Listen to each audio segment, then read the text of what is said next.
करोड़पति ने उसे अपमानित करने के लिए जर्मन में आदेश दिया। वेट्रेस चुपचाप मुस्कुराई। उसे नहीं पता था कि वह 7 भाषाएं बोलती थी और उनमें से एक उसकी जिंदगी हमेशा के लिए बदल देगी। स्वर्ण किरण शाही भोज। रेस्तरां समृद्धि की चमक से दमक रहा था। क्रिस्टल के झूमर छत से कृत्रिम नक्षत्रों की तरह लटक रहे थे, जो रेशमी सफेद मेजपोशों और चमचमाते चांदी के कटलरी पर चमक बिखेर रहे थे। यह उस तरह की जगह थी जहां शक्तिशाली लोग अपनी शक्ति का जश्न मनाने आते थे, जहां पैसा शब्दों से ज्यादा बोलता था और जहां नैना शर्मा जैसी लोग अदृश्य थीं। नैना अपने दाहिने हाथ पर पूरी तरह से संतुलित ट्रे लिए मेजों के बीच चल रही थी। वह कई महीनों से वहां काम कर रही थी, हमेशा एक ही दिनचर्या के साथ। जल्दी आना, सफाई करना, परोसना, मुस्कुराना और थके हुए पैरों और अक्षत स्वाभिमान के साथ घर लौटना, क्योंकि यही एकमात्र चीज थी जो कोई उससे छीन नहीं सकता था। उसका स्वाभिमान। उस रात रेस्तरां विशेष रूप से भरा हुआ था। उद्योगपति, राजनेता, स्थानीय मशहूर हस्तियां सभी हंस रहे थे, जश्न मना रहे थे। जो उन्हें परोस रहे थे उन्हें पूरी तरह से अनदेखा कर रहे थे, जैसे कि वे एप्रन पहने हुए भूत हों। नैना थोड़ी देर के लिए रसोई के पास रुकी, गहरी सांस ली। हेड शेफ अशोक कुमार ने उसे अपनी जगह से देखा। उसके चेहरे के भाव में कुछ नोटिस किया। तुम ठीक हो बेटी? उसने उस गहरी आवाज में पूछा जो हमेशा एक गले लगने जैसी लगती थी। हाँ शेफ, बस एक लंबी रात है। सभी रातें लंबी होती हैं जब आप ऐसे लोगों के लिए काम करते हैं जो सोचते हैं कि पैसा उन्हें आपसे बेहतर बनाता है। अशोक ने अपने हाथों को अपने एप्रन से पोंछा। लेकिन याद रखो, जो मैं हमेशा कहता हूं, गरिमा अनमोल है और तुम्हारे पास उनकी जेब में रखे सभी पैसों से ज्यादा गरिमा है। नैना थोड़ी मुस्कुराई। अशोक उन कुछ लोगों में से एक था जो उसे उस जगह एक इंसान की तरह मानते थे। बाकी कुछ सहकर्मियों सहित उसे शांत लड़की के रूप में देखते थे, जो कभी शिकायत नहीं करती थी, जो मामूली बख्शीश और अपमानजनक नजरों को बिना एक शब्द कहे स्वीकार कर लेती थी। कोई नहीं जानता था कि वह चुप क्यों रहती थी। कोई कल्पना नहीं कर सकता था कि उन गहरी आंखों के पीछे वह क्या छिपाती थी, जो हर चीज को इतनी तीव्रता से देखती थीं, जिसे कुछ ही लोग नोटिस करते थे। मुख्य दरवाजा उस विशेष ध्वनि के साथ खुला जिसने किसी महत्वपूर्ण व्यक्ति के आगमन की घोषणा की। नैना ने स्वाभाविक रूप से मुड़कर 2 पुरुषों को अंदर आते देखा। पहला बड़ा था, सफेद बालों वाला, पूरी तरह से पीछे की ओर कंघी किए हुए, सूट जिसकी कीमत शायद नैना की सालाना तनख्वाह से ज्यादा थी। वह उस स्वाभाविक अहंकार के साथ चल रहा था जिन्होंने जीवन में कभी किसी चीज की चिंता नहीं की थी। दूसरा छोटा था, शायद 30 के दशक का, उस वारिस के अंदाजे के साथ जो जानता था कि दुनिया जन्म सिद्ध अधिकार से उसी की है। दोनों किसी बात पर हंस रहे थे, जबकि रेस्तरां का मैनेजर लगभग उनकी ओर दौड़ रहा था। मिस्टर ओबेरॉय, आज रात आपको हमारे साथ पाकर कितना सम्मान मिला है। आपकी पसंदीदा मेज तैयार है। राघव ओबेरॉय। नैना ने यह नाम कई बार सुना था। वह पूरे क्षेत्र में लग्जरी रेस्तरां की एक श्रृंखला का मालिक था, रियल एस्टेट में निवेशक था और अफवाहों के अनुसार एक ऐसा आदमी था जिसे उन लोगों को अपमानित करने में मजा आता था जिन्हें वह निम्न मानता था, जो उसके मानदंड के अनुसार मूल रूप से हर कोई था। प्रिया, मैनेजर तनावपूर्ण भाव के साथ नैना के पास आई। मुझे जरूरत है कि तुम 7वीं मेज पर ध्यान दो। वे ओबेरॉय हैं। 7वीं मेज, लेकिन उस पर हमेशा महेश सेवा करता है। महेश व्यस्त है और वे अभी आए हैं। जाओ अभी। नैना ने अपने पेट में एक गांठ महसूस की, लेकिन बिना विरोध के सिर हिलाया।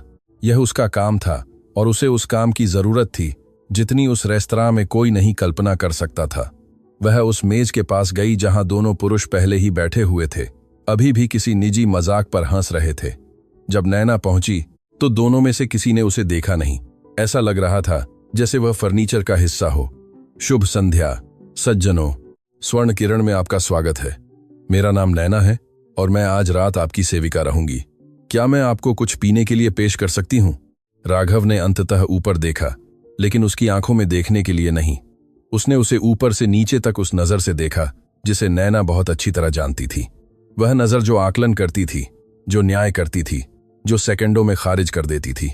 देखो रोहन, उसने छोटे आदमी अपने बेटे से कहा, जैसा कि नैना को याद था।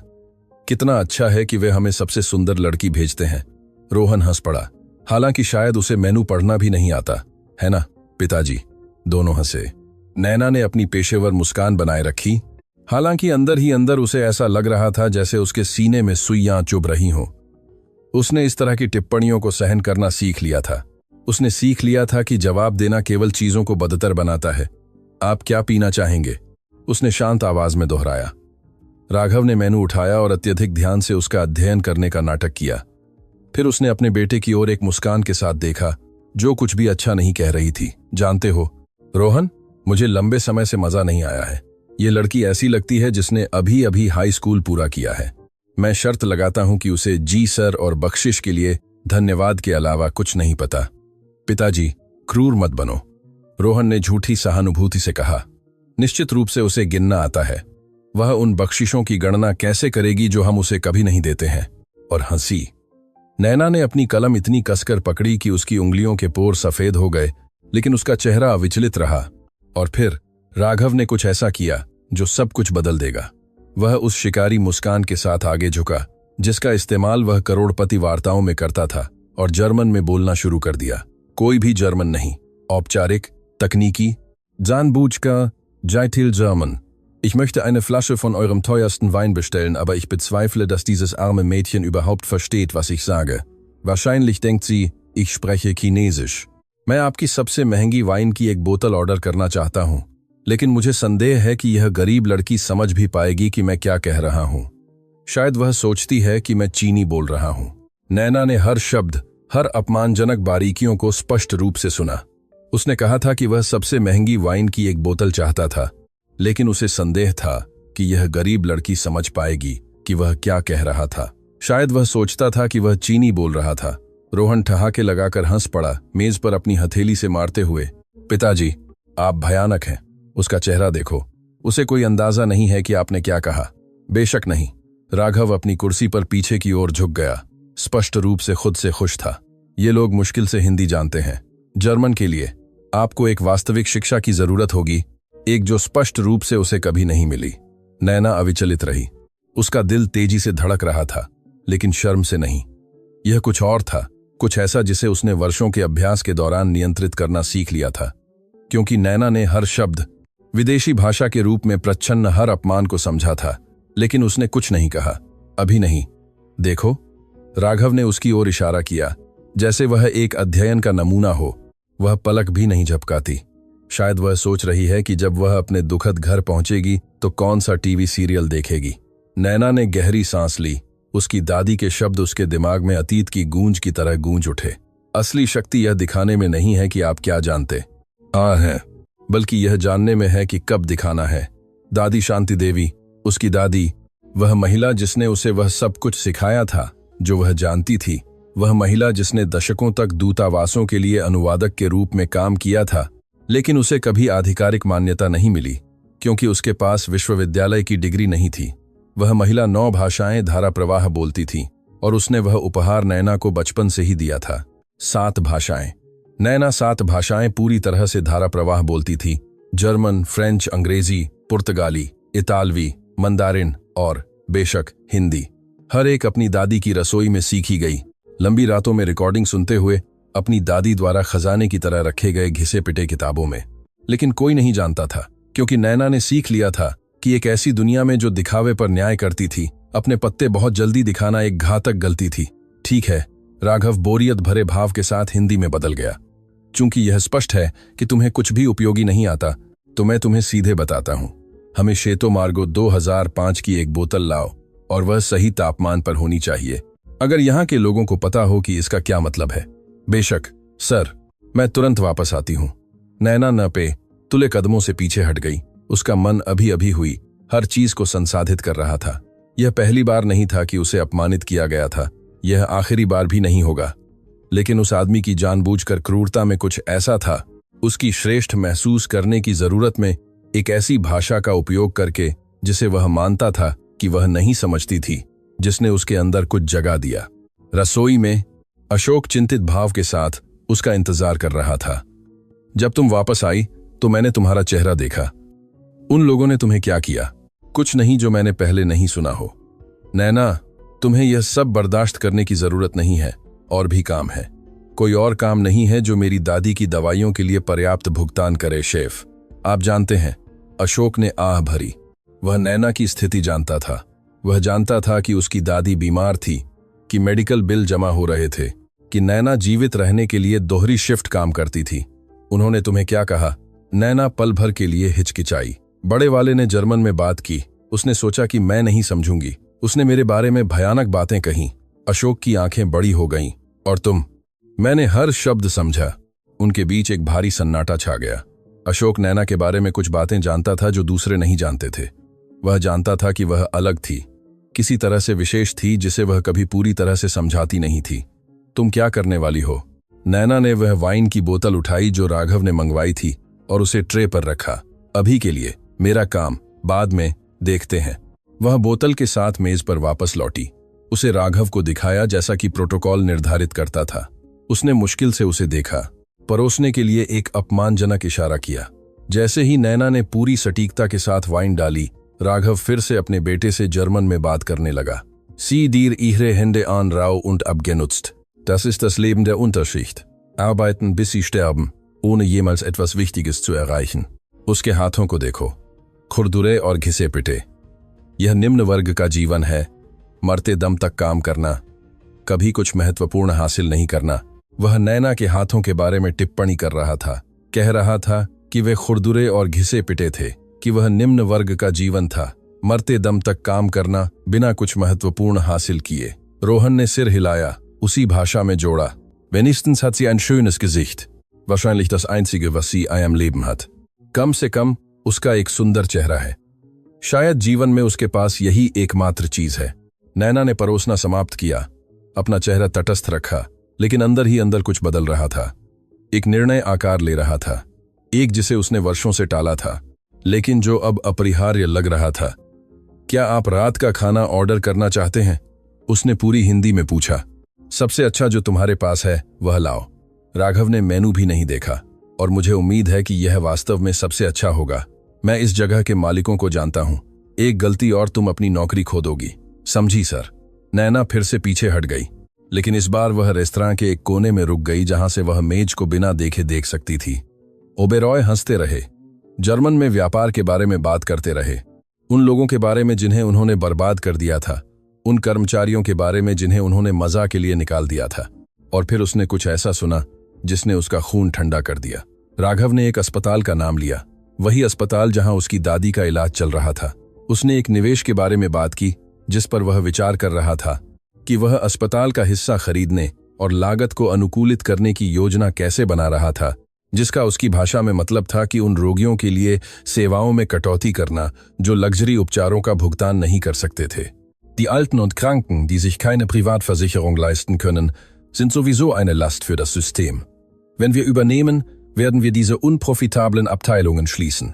बूढ़े और बीमार लोग जो निजी बीमा का खर्च नहीं उठा सकते, वे वैसे भी सिस्टम पर बोझ हैं। जब हम अधिग्रहण करेंगे तो हम उन गैर लाभकारी विभागों को बंद कर देंगे। नैना को लगा जैसे दुनिया रुक गई हो। उसकी दादी उस अस्पताल पर निर्भर थी, उन गैर लाभकारी विभागों पर जिन्हें यह आदमी बंद करना चाहता था, उन डॉक्टरों और नर्सों पर जो रोगियों का इलाज करते थे, चाहे उनके पास कितना भी पैसा क्यों न हो। उसके हाथ कांप गए, डर से नहीं बल्कि कुछ गहरी भावना से। एक खामोश गुस्सा जो उसने अपनी पूरी जिंदगी दबा रखा था, वह अब उमड़ रहा था, लेकिन वह आवेग में काम नहीं करेगी। यह वह नहीं था जो उसकी दादी ने उसे सिखाया था। सही समय, उसने खुद से फुसफुसाया, हर चीज का अपना सही समय होता है। वह रसोई में वापस लौटी, जहां प्रिया, मैनेजर, गंभीर भाव के साथ उसका इंतजार कर रही थी। नैना, ओबेरॉय ने विशेष रूप से तुमसे बात करने के लिए कहा है। मुझे नहीं पता तुमने क्या किया है, लेकिन तुमने कुछ भी बर्बाद न किया हो। नैना का दिल तेजी से धड़कने लगा। क्या उन्हें पता चल गया होगा? क्या उन्होंने उसके चेहरे के भाव में कुछ ऐसा देखा होगा जो यह बताता हो कि वह समझती थी? वह मेज की ओर दृढ़ कदमों से चली, जो भी आने वाला था उसके लिए खुद को तैयार करते हुए। राघव एक ऐसी मुस्कान के साथ उसका इंतजार कर रहा था जो उसकी आंखों तक नहीं पहुंचती थी। बैठो, उसने एक खाली कुर्सी की ओर इशारा करते हुए आदेश दिया। सर, कर्मचारी नहीं कर सकते। मैंने कहा बैठो। नैना धीरे धीरे आज्ञाकारी हुई। पूरे रेस्तरां की निगाहें खुद पर महसूस कर रही थी। यह असामान्य था, पूरी तरह से प्रोटोकॉल से बाहर था।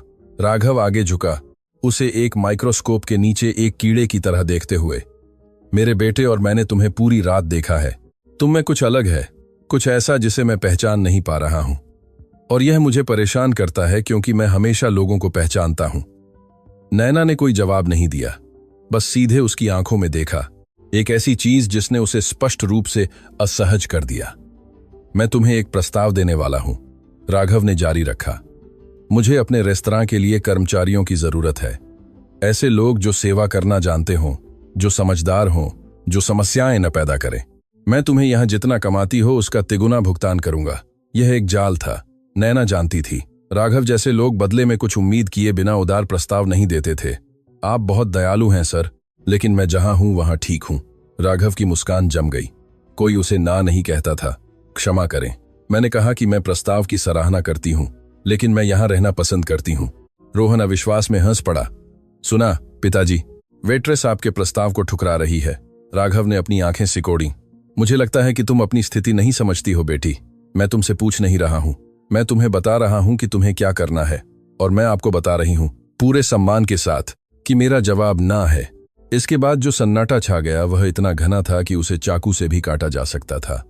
आसपास के ग्राहक बात करना बंद कर चुके थे, इस दृश्य को भय और आकर्षण के मिश्रण से देख रहे थे। राघव धीरे धीरे खड़ा हुआ। उसकी प्रभावशाली ऊंचाई नैना पर एक छाया डाल रही थी। तुम्हें इसका पछतावा होगा। उसकी आवाज नीची, खतरनाक थी। कोई मुझे ना नहीं कहता, खासकर तुम जैसी कोई नहीं। नैना भी खड़ी हो गई, अपनी खुद की निडरता से खुद को आश्चर्यचकित करते हुए। मुझ जैसी कोई, उसने दोहराया। और मैं वास्तव में क्या हूं मिस्टर ओबेरॉय? एक अदनी सी नौकरानी, एक वेट्रेस जिसे दुनिया में अपनी जगह नहीं पता। नैना पूरी रात में पहली बार मुस्कुराई। उसने ईमानदारी से मुस्कुराई। आप एक बात में सही हैं सर, मैं एक वेट्रेस हूं, लेकिन आप बाकी सब में गलत हैं। वह जाने के लिए मुड़ी, लेकिन राघव की आवाज ने उसे रोक दिया। Du wirst beruhen, zur Arbeit gekommen zu sein. Ich werde dafür sorgen, dass du nie wieder in dieser Stadt arbeitest. तुम्हें यहां काम पर आने का पछतावा होगा। मैं यह सुनिश्चित करूंगा कि तुम इस शहर में फिर कभी काम न कर पाओ। नैना रुक गई। उसकी पीठ उसकी ओर, उसका दिल तेजी से धड़क रहा था। समय आ गया था। वह धीरे धीरे मुड़ी, सीधे उसकी आंखों में देखते हुए, और फिर पूरी जर्मन में बिना किसी त्रुटि के उच्चारण के साथ जवाब दिया। Ich verstehe jedes Wort, das Sie heute Nacht gesagt haben. Herr Alderete, jede Beleidigung, jeden Plan. Und ich verspreche Ihnen, der Einzige, der etwas bereuen wird, sind Sie.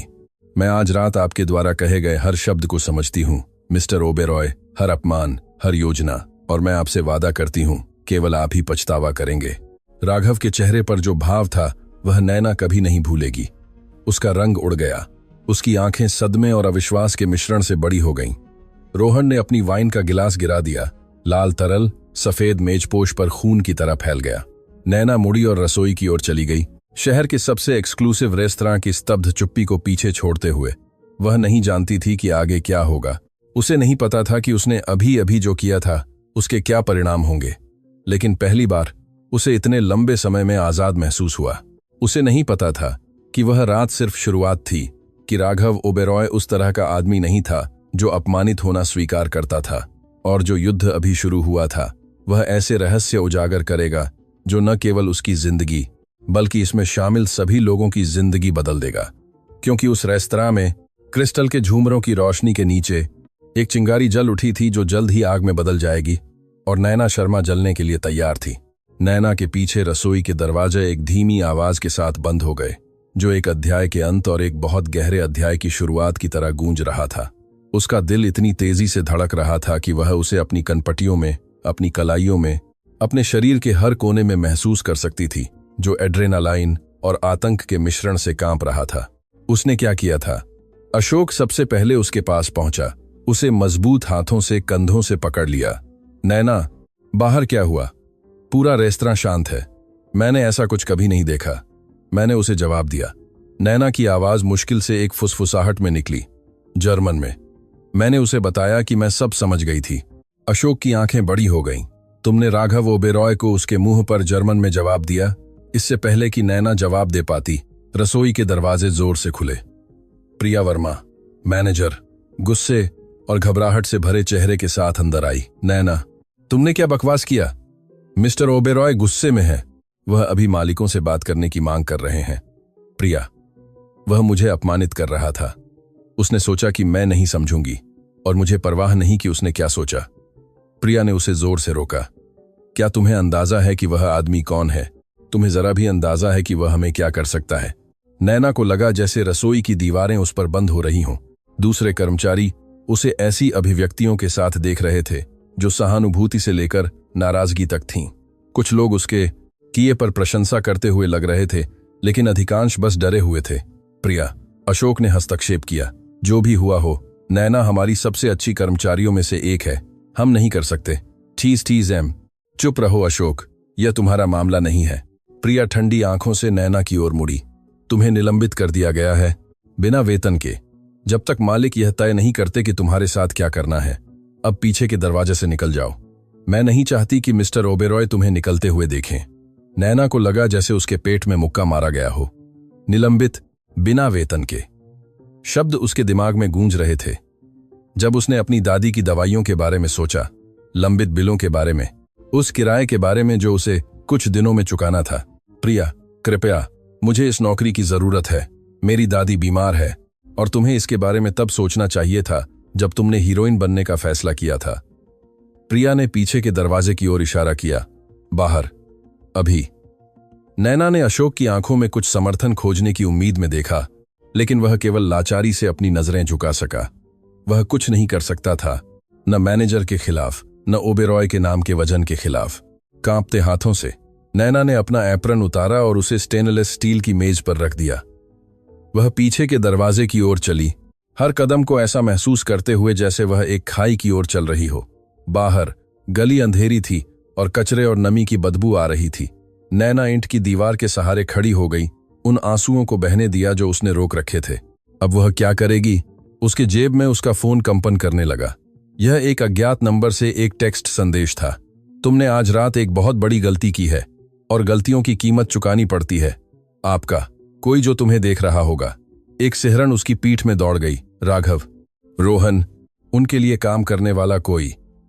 संदेश स्पष्ट रूप से एक धमकी था, लेकिन वे उसे क्या कर सकते थे जो उन्होंने पहले से नहीं किया था? जवाब उसकी कल्पना से भी जल्द मिलेगा। नैना खाली सड़कों पर बस स्टॉप की ओर चली।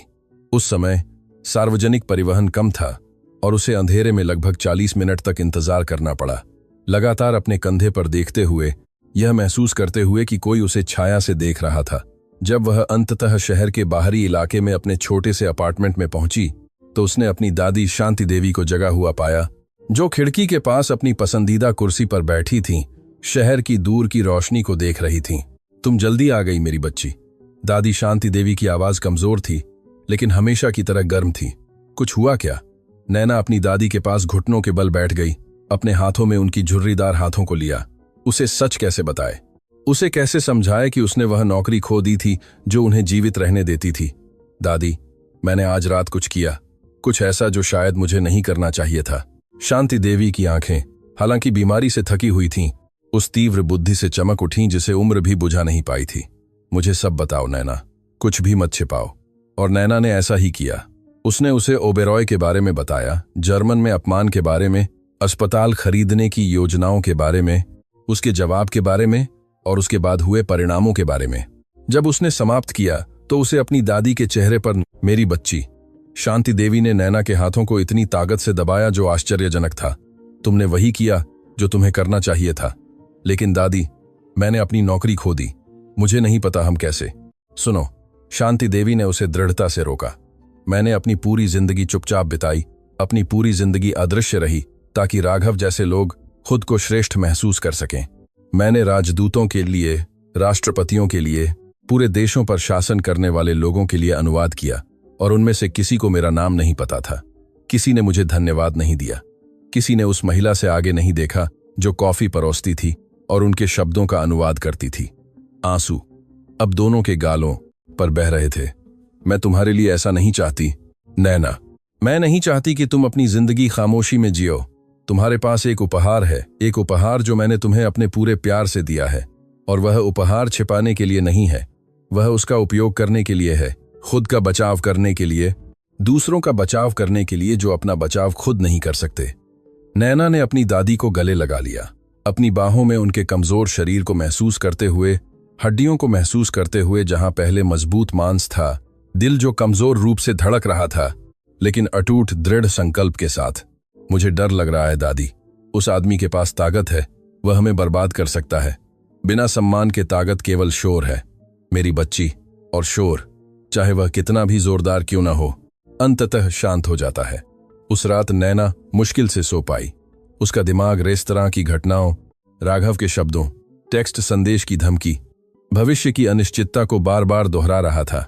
हर बार जब वह अपनी आंखें बंद करती थी तो वह करोड़पति का चेहरा देखती थी, जो मजाक से क्रोध में बदल जाता था जब उसने जर्मन में बात की थी। अगले दिन उसकी स्थिति की वास्तविकता और भी स्पष्ट हो गई। जब उसने प्रिया से बात करने के लिए रेस्तरां को फोन करने की कोशिश की तो किसी ने जवाब नहीं दिया।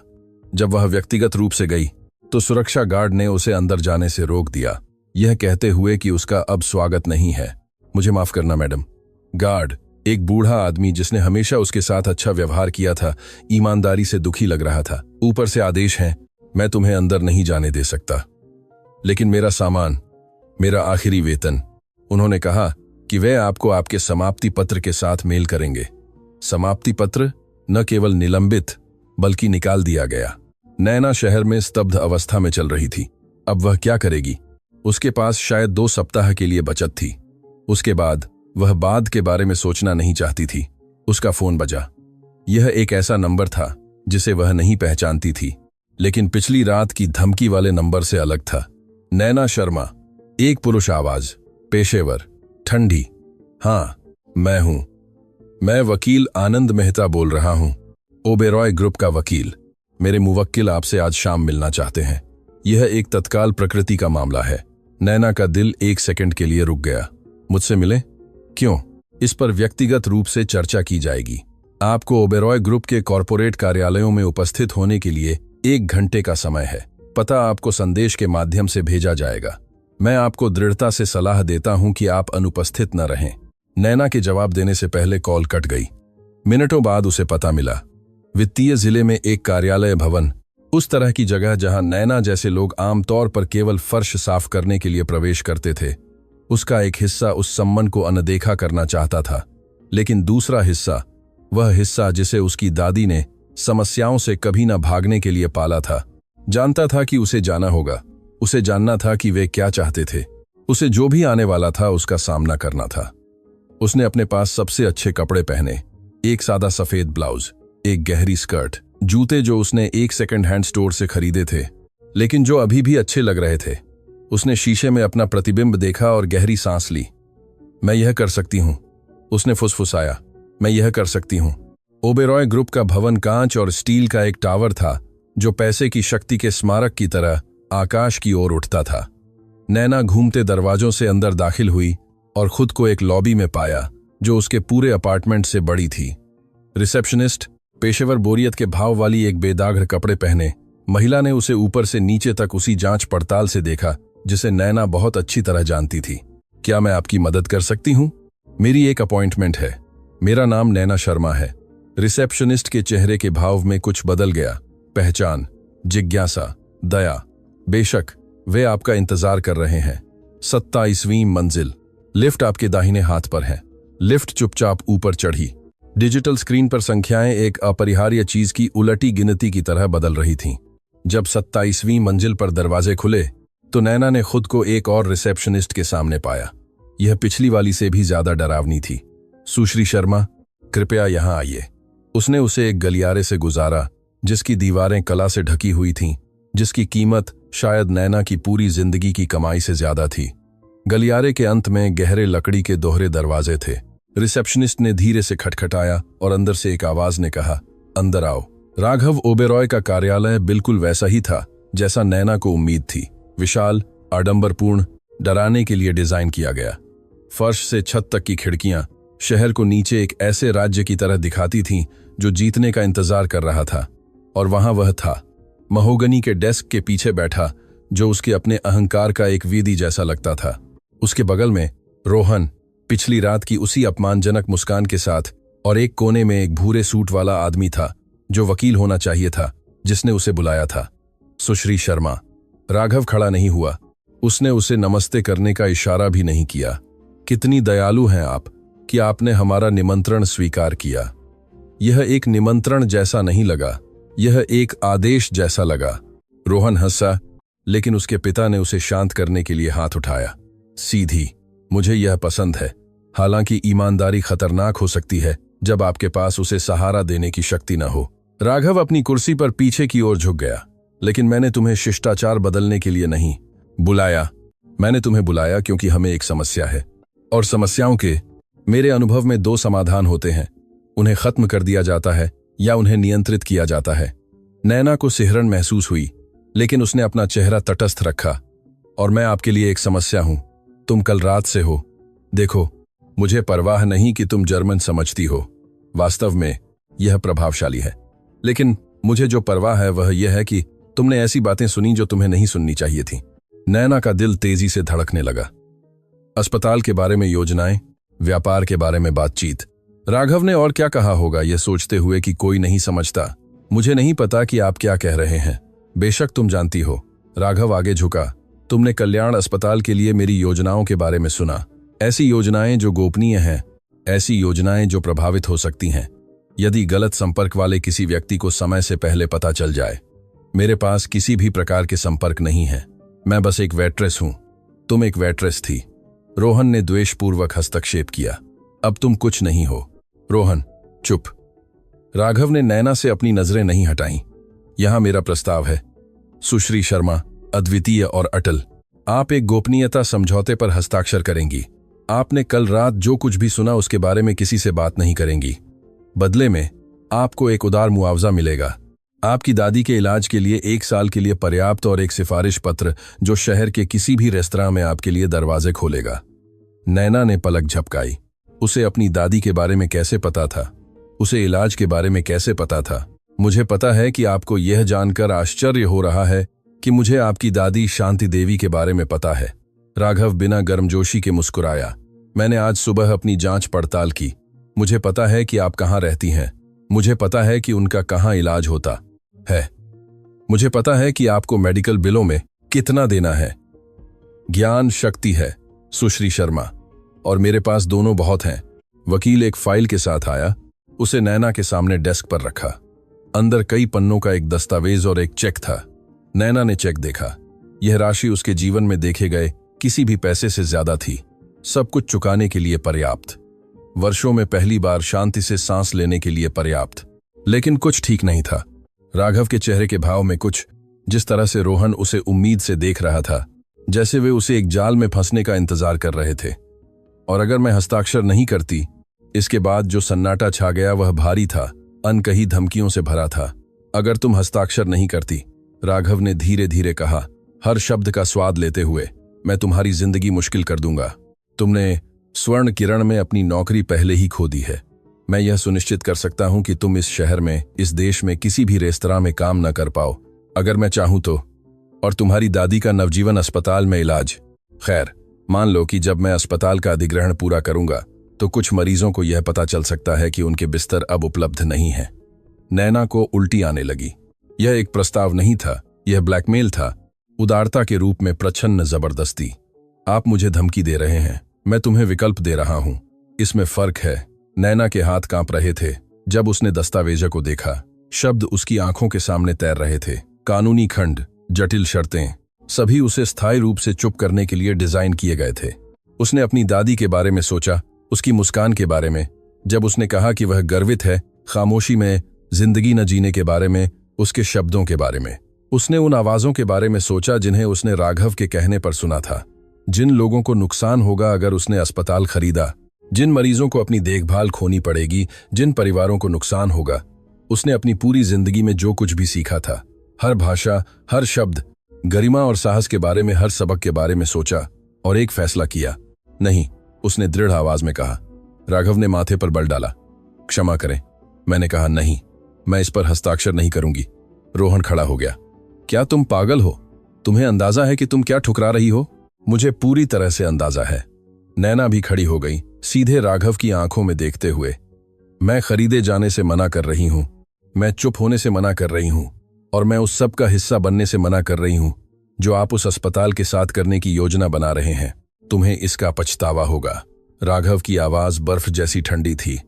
मैं तुम्हें और उन सभी चीजों को बर्बाद कर दूंगा जिनकी तुम्हें परवाह है। नैना दरवाजे की ओर चली। लेकिन बाहर निकलने से पहले वह आखिरी बार मुड़ी। उसने पूरी जर्मन में कहा, Sie haben Ihr ganzes Leben lang Menschen wie mich unterdrückt, aber diesmal haben Sie sich mit der falschen Person angelegt. Ich werde nicht schweigen, und wenn ich falle, werde ich nicht allein fallen.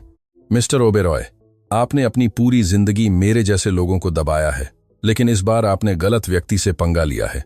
मैं चुप नहीं रहूंगी, और अगर मैं गिरती हूं तो मैं अकेली नहीं गिरूंगी। वह बिना पीछे मुड़े कार्यालय से बाहर निकल गई। उसका दिल तेजी से धड़क रहा था। उसके पैर मुश्किल से उसे सहारा दे रहे थे। उसे नहीं पता था कि वह उस वादे को कैसे पूरा करेगी। उसे नहीं पता था कि राघव ओबेरॉय जैसी शक्ति वाले आदमी के खिलाफ उसके पास क्या संसाधन थे, लेकिन उसे एक बात पूरी निश्चितता के साथ पता थी। युद्ध आधिकारिक तौर पर शुरू हो गया था और नैना शर्मा उसे हारने का कोई इरादा नहीं रखती थी।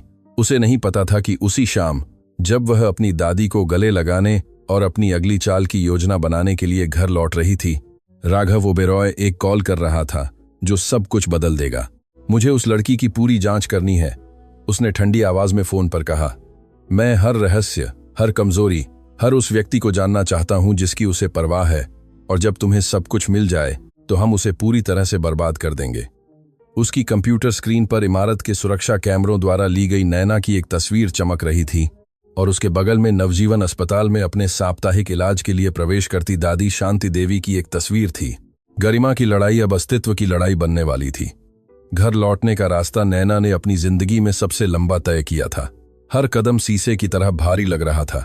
हर सांस सड़क के बीच में ढहने से बचने का एक सचेत प्रयास था। उसने एक विशाल को चुनौती दी थी, और अब वह विशाल उसे कुचलने की तैयारी कर रहा था।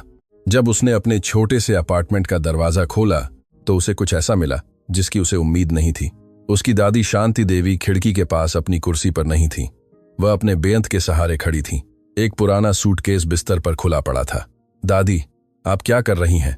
आपको इतनी देर तक खड़ा नहीं होना चाहिए। मैं कुछ खोज रही हूं, मेरी बच्ची। शांति देवी ऐसी दृढ़ता से बोल रही थी जो नैना ने महीनों में नहीं सुनी थी। कुछ ऐसा जो मुझे तुम्हें बहुत पहले दिखा देना चाहिए था। नैना अपनी दादी के प्रयासों के बारे में चिंतित होकर उनके पास गई। बीमारी ने लेकिन स्पष्ट रूप से उनकी आत्मा को छुआ नहीं था। दादी, कृपया बैठो। जो भी हो, मैं उसे खोज सकती हूं। नहीं, यह मुझे खुद ही खोजना होगा। शांति देवी के झुर्रीदार हाथ सूटकेस की सामग्री को टटोल रहे थे। पीले पड़ चुके कागज, पुरानी तस्वीरें, समय से घिसे हुए लिफाफों में पत्र। अंत में उनकी उंगलियां एक भूरे चमड़े की फाइल पर बंद हो गईं। घिसी हुई लेकिन सावधानी से संरक्षित। यह रहा। शांति देवी बिस्तर पर गिर गईं। सांस लेने में कठिनाई हो रही थी। बैठो नैना, मैं तुम्हें जो बताने वाली हूं वह सब कुछ बदल देगा जो तुम हमारे परिवार के बारे में जानती हो। नैना ने आज्ञाकारी हुई। उसका दिल जिज्ञासा और भय के मिश्रण से धड़क रहा था। उसकी दादी क्या रहस्य छिपा सकती थी? उसका अब जो हो रहा था उससे क्या लेना देना था? कई साल पहले, तुम्हारे जन्म से पहले, मैं राजनयिक परिवारों के लिए अनुवादक के रूप में काम करती थी। शांति देवी ने शुरू किया। उनकी आवाज दशकों पुराने समय में चली गई।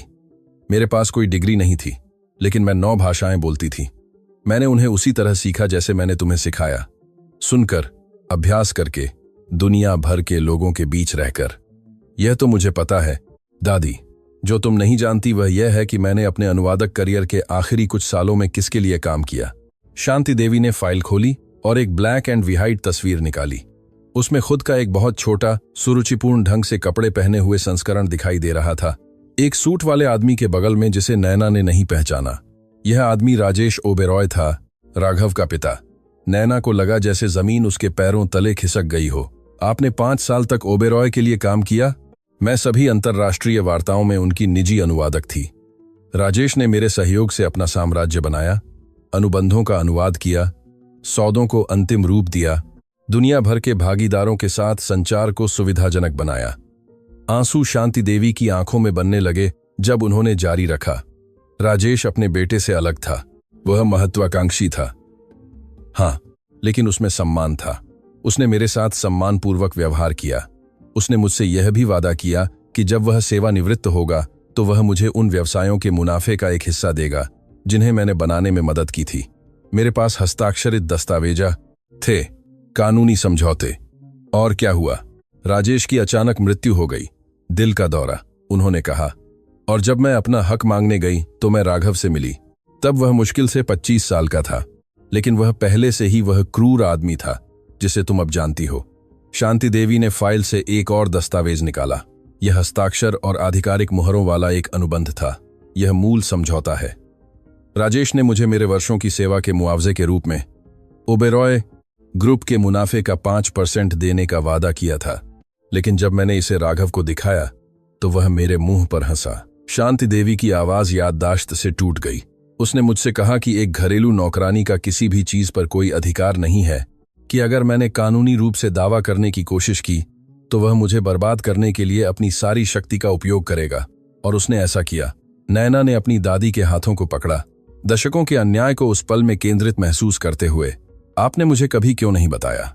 क्योंकि मुझे शर्म थी, इतनी भोली होने की शर्म कि मैं अपना बचाव नहीं कर पाई। और डर, नैना, डर कि अगर तुम कभी ओबेरॉय के रास्ते में आती तो वे तुम्हें पहचान लेते और तुम्हें नुकसान पहुंचाते। लेकिन अब वे जानते हैं कि मैं कौन हूं। बिल्कुल। शांति देवी ने नैना के हाथों को कसकर पकड़ा। इसलिए तुम्हें पूरी सच्चाई जानने की जरूरत है, क्योंकि इस फाइल में कुछ और है, कुछ ऐसा जो राघव नहीं जानता कि मेरे पास है। उसने एक मोटा लिफाफा निकाला जिस पर पुरानी मोहर लगी थी। राजेश के लिए काम करते हुए मैंने कई दस्तावेजों का अनुवाद किया। उनमें से कुछ नाजुक थे, ऐसे व्यवसाय जो बिल्कुल कानूनी नहीं थे, ऐसे लोगों के साथ समझौते जो छाया में रहना पसंद करते थे। किस तरह के व्यवसाय? उस तरह के जो ओबेरॉय ग्रुप की प्रतिष्ठा को बर्बाद कर देंगे अगर वे सामने आए। राजेश ने मुझसे शपथ ली थी कि मैं कभी भी जो जानती हूं उसे उजागर नहीं करूंगी, और जब तक वह जीवित था मैंने अपना वादा निभाया। लेकिन राघव ने अपने पिता के सभी वादों को तोड़ दिया जो उन्होंने मुझसे किए थे, इसीलिए मैं अब उनके रहस्यों को बनाए रखने के लिए बाध्य नहीं हूं। नैना ने लिफाफे को ऐसे देखा जैसे उसमें एक बम हो।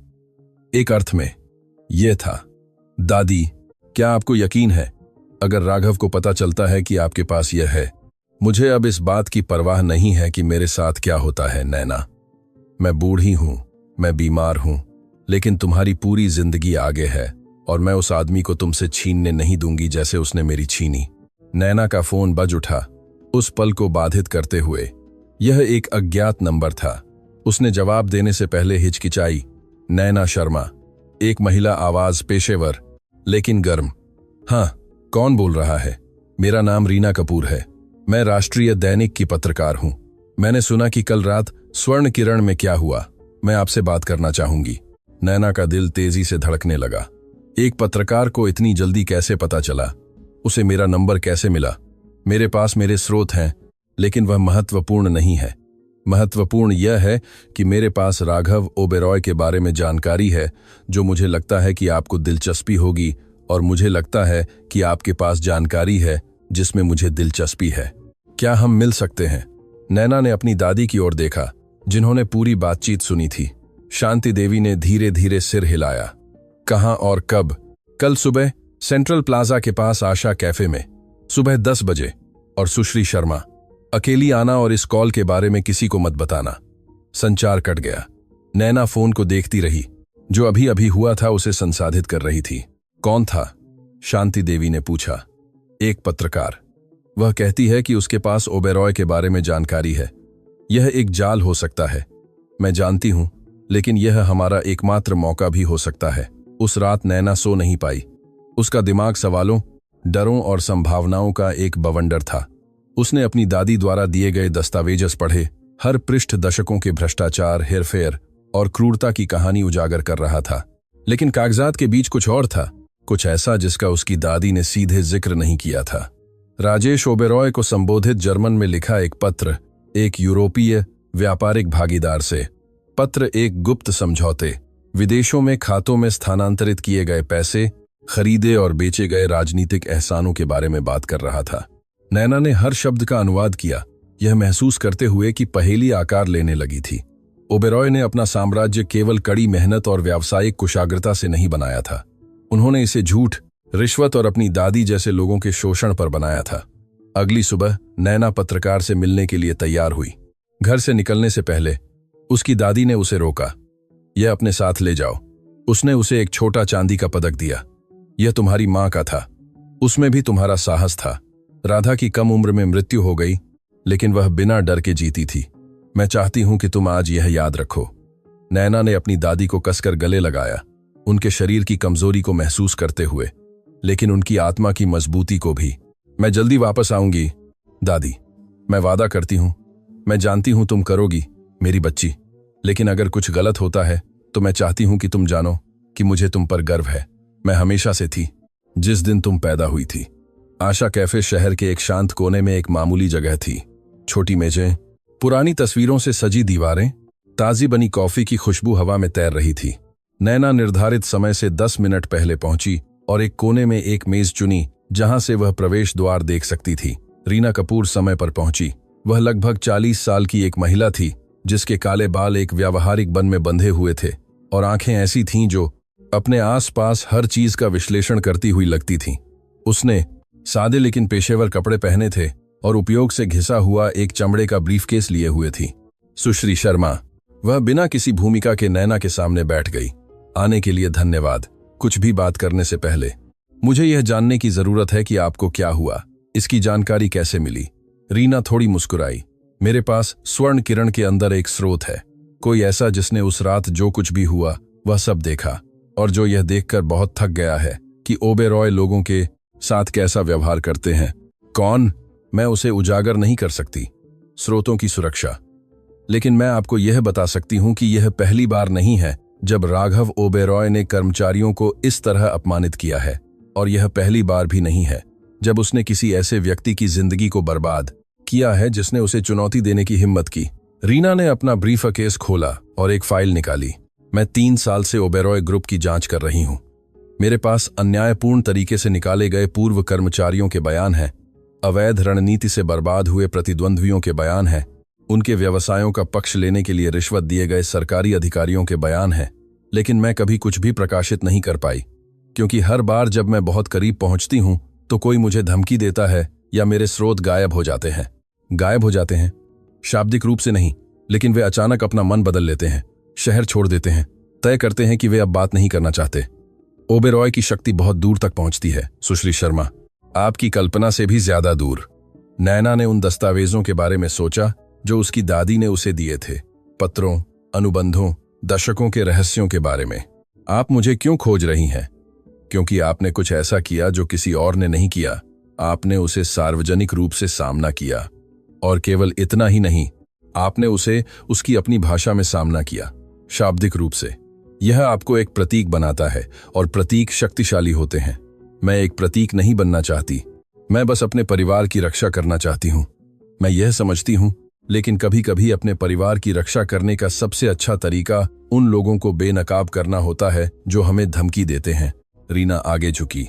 सुश्री शर्मा, मैं एक ऐसी रिपोर्ट तैयार कर रही हूं जो ओबेरॉय को बर्बाद कर सकती है, लेकिन मुझे और सबूत चाहिए, ठोस सबूत जिसे वे नकार नहीं सकते और न ही खरीद सकते। क्या आपके पास ऐसा कुछ है? नैना हिचकिचाई।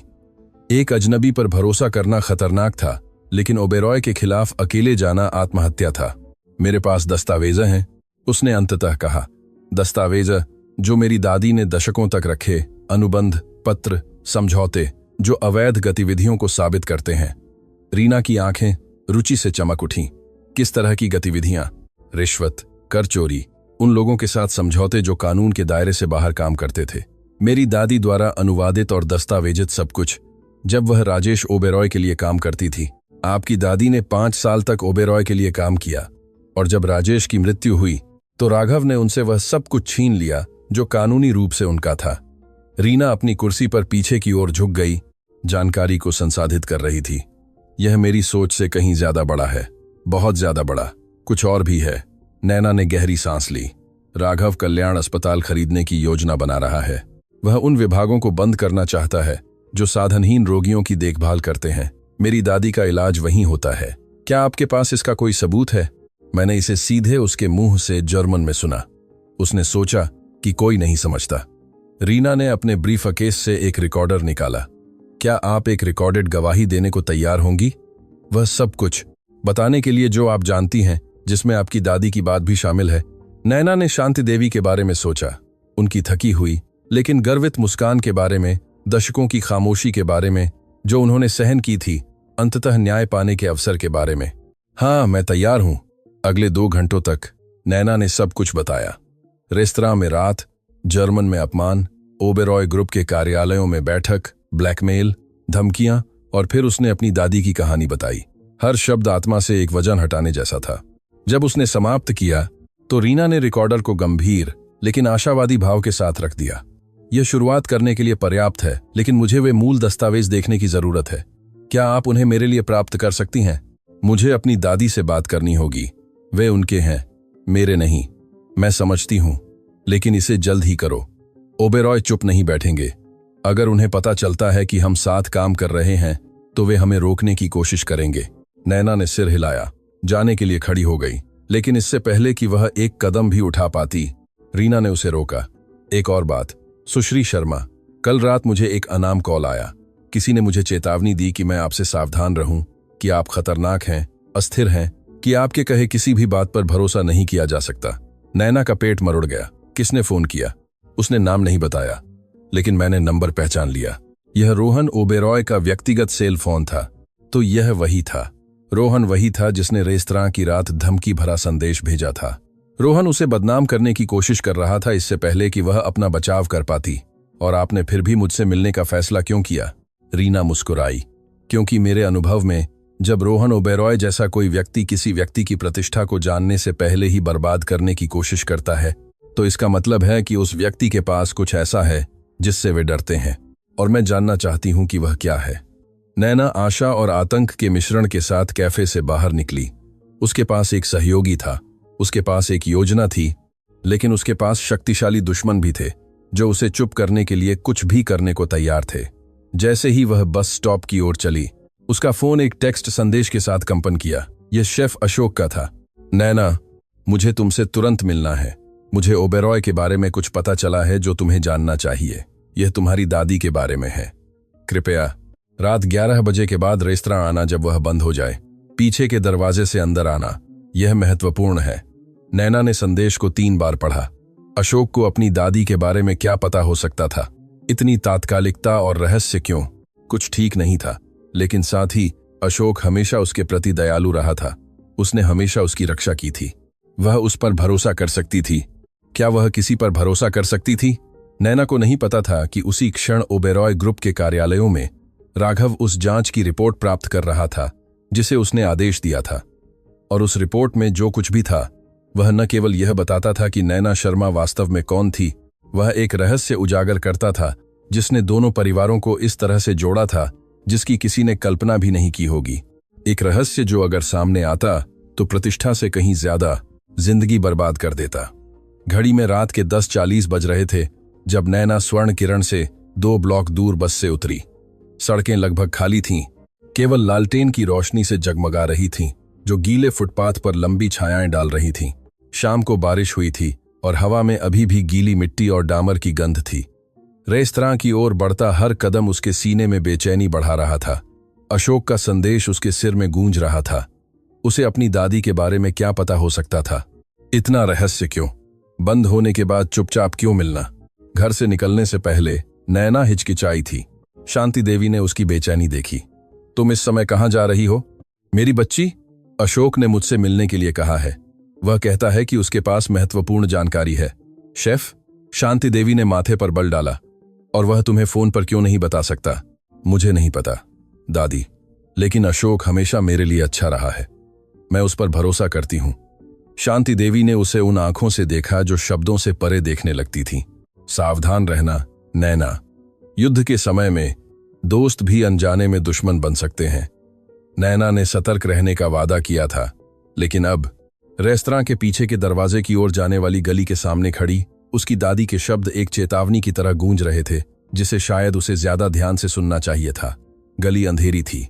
एकमात्र रोशनी पीछे के दरवाजे के ऊपर लगे एक लैंप से आ रही थी, जो रुक रुक कर टिमटिमा रहा था जैसे वह बुझने वाला हो।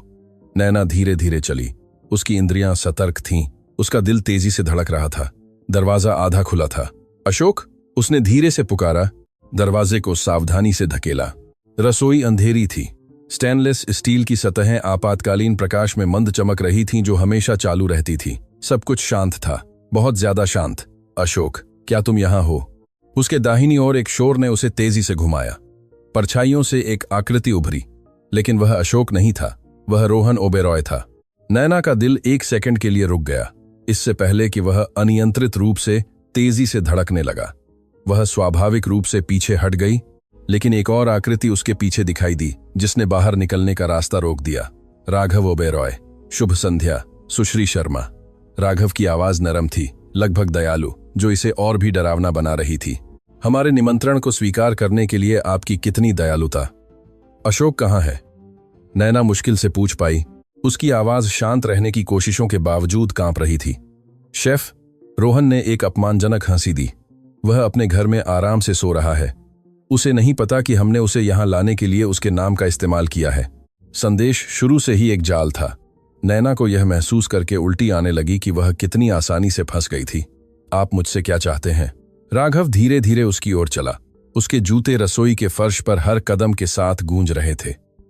जो मैं चाहता हूं, सुश्री शर्मा, वह कुछ ऐसा समझना है जो आज शाम एक निश्चित रिपोर्ट मिलने के बाद से मुझे परेशान कर रहा है। उसने अपनी अंदरूनी जेब से एक लिफाफा निकाला। देखिए, जब मैंने आपको जांचने का आदेश दिया तो मुझे विशिष्ट चीजों की उम्मीद थी।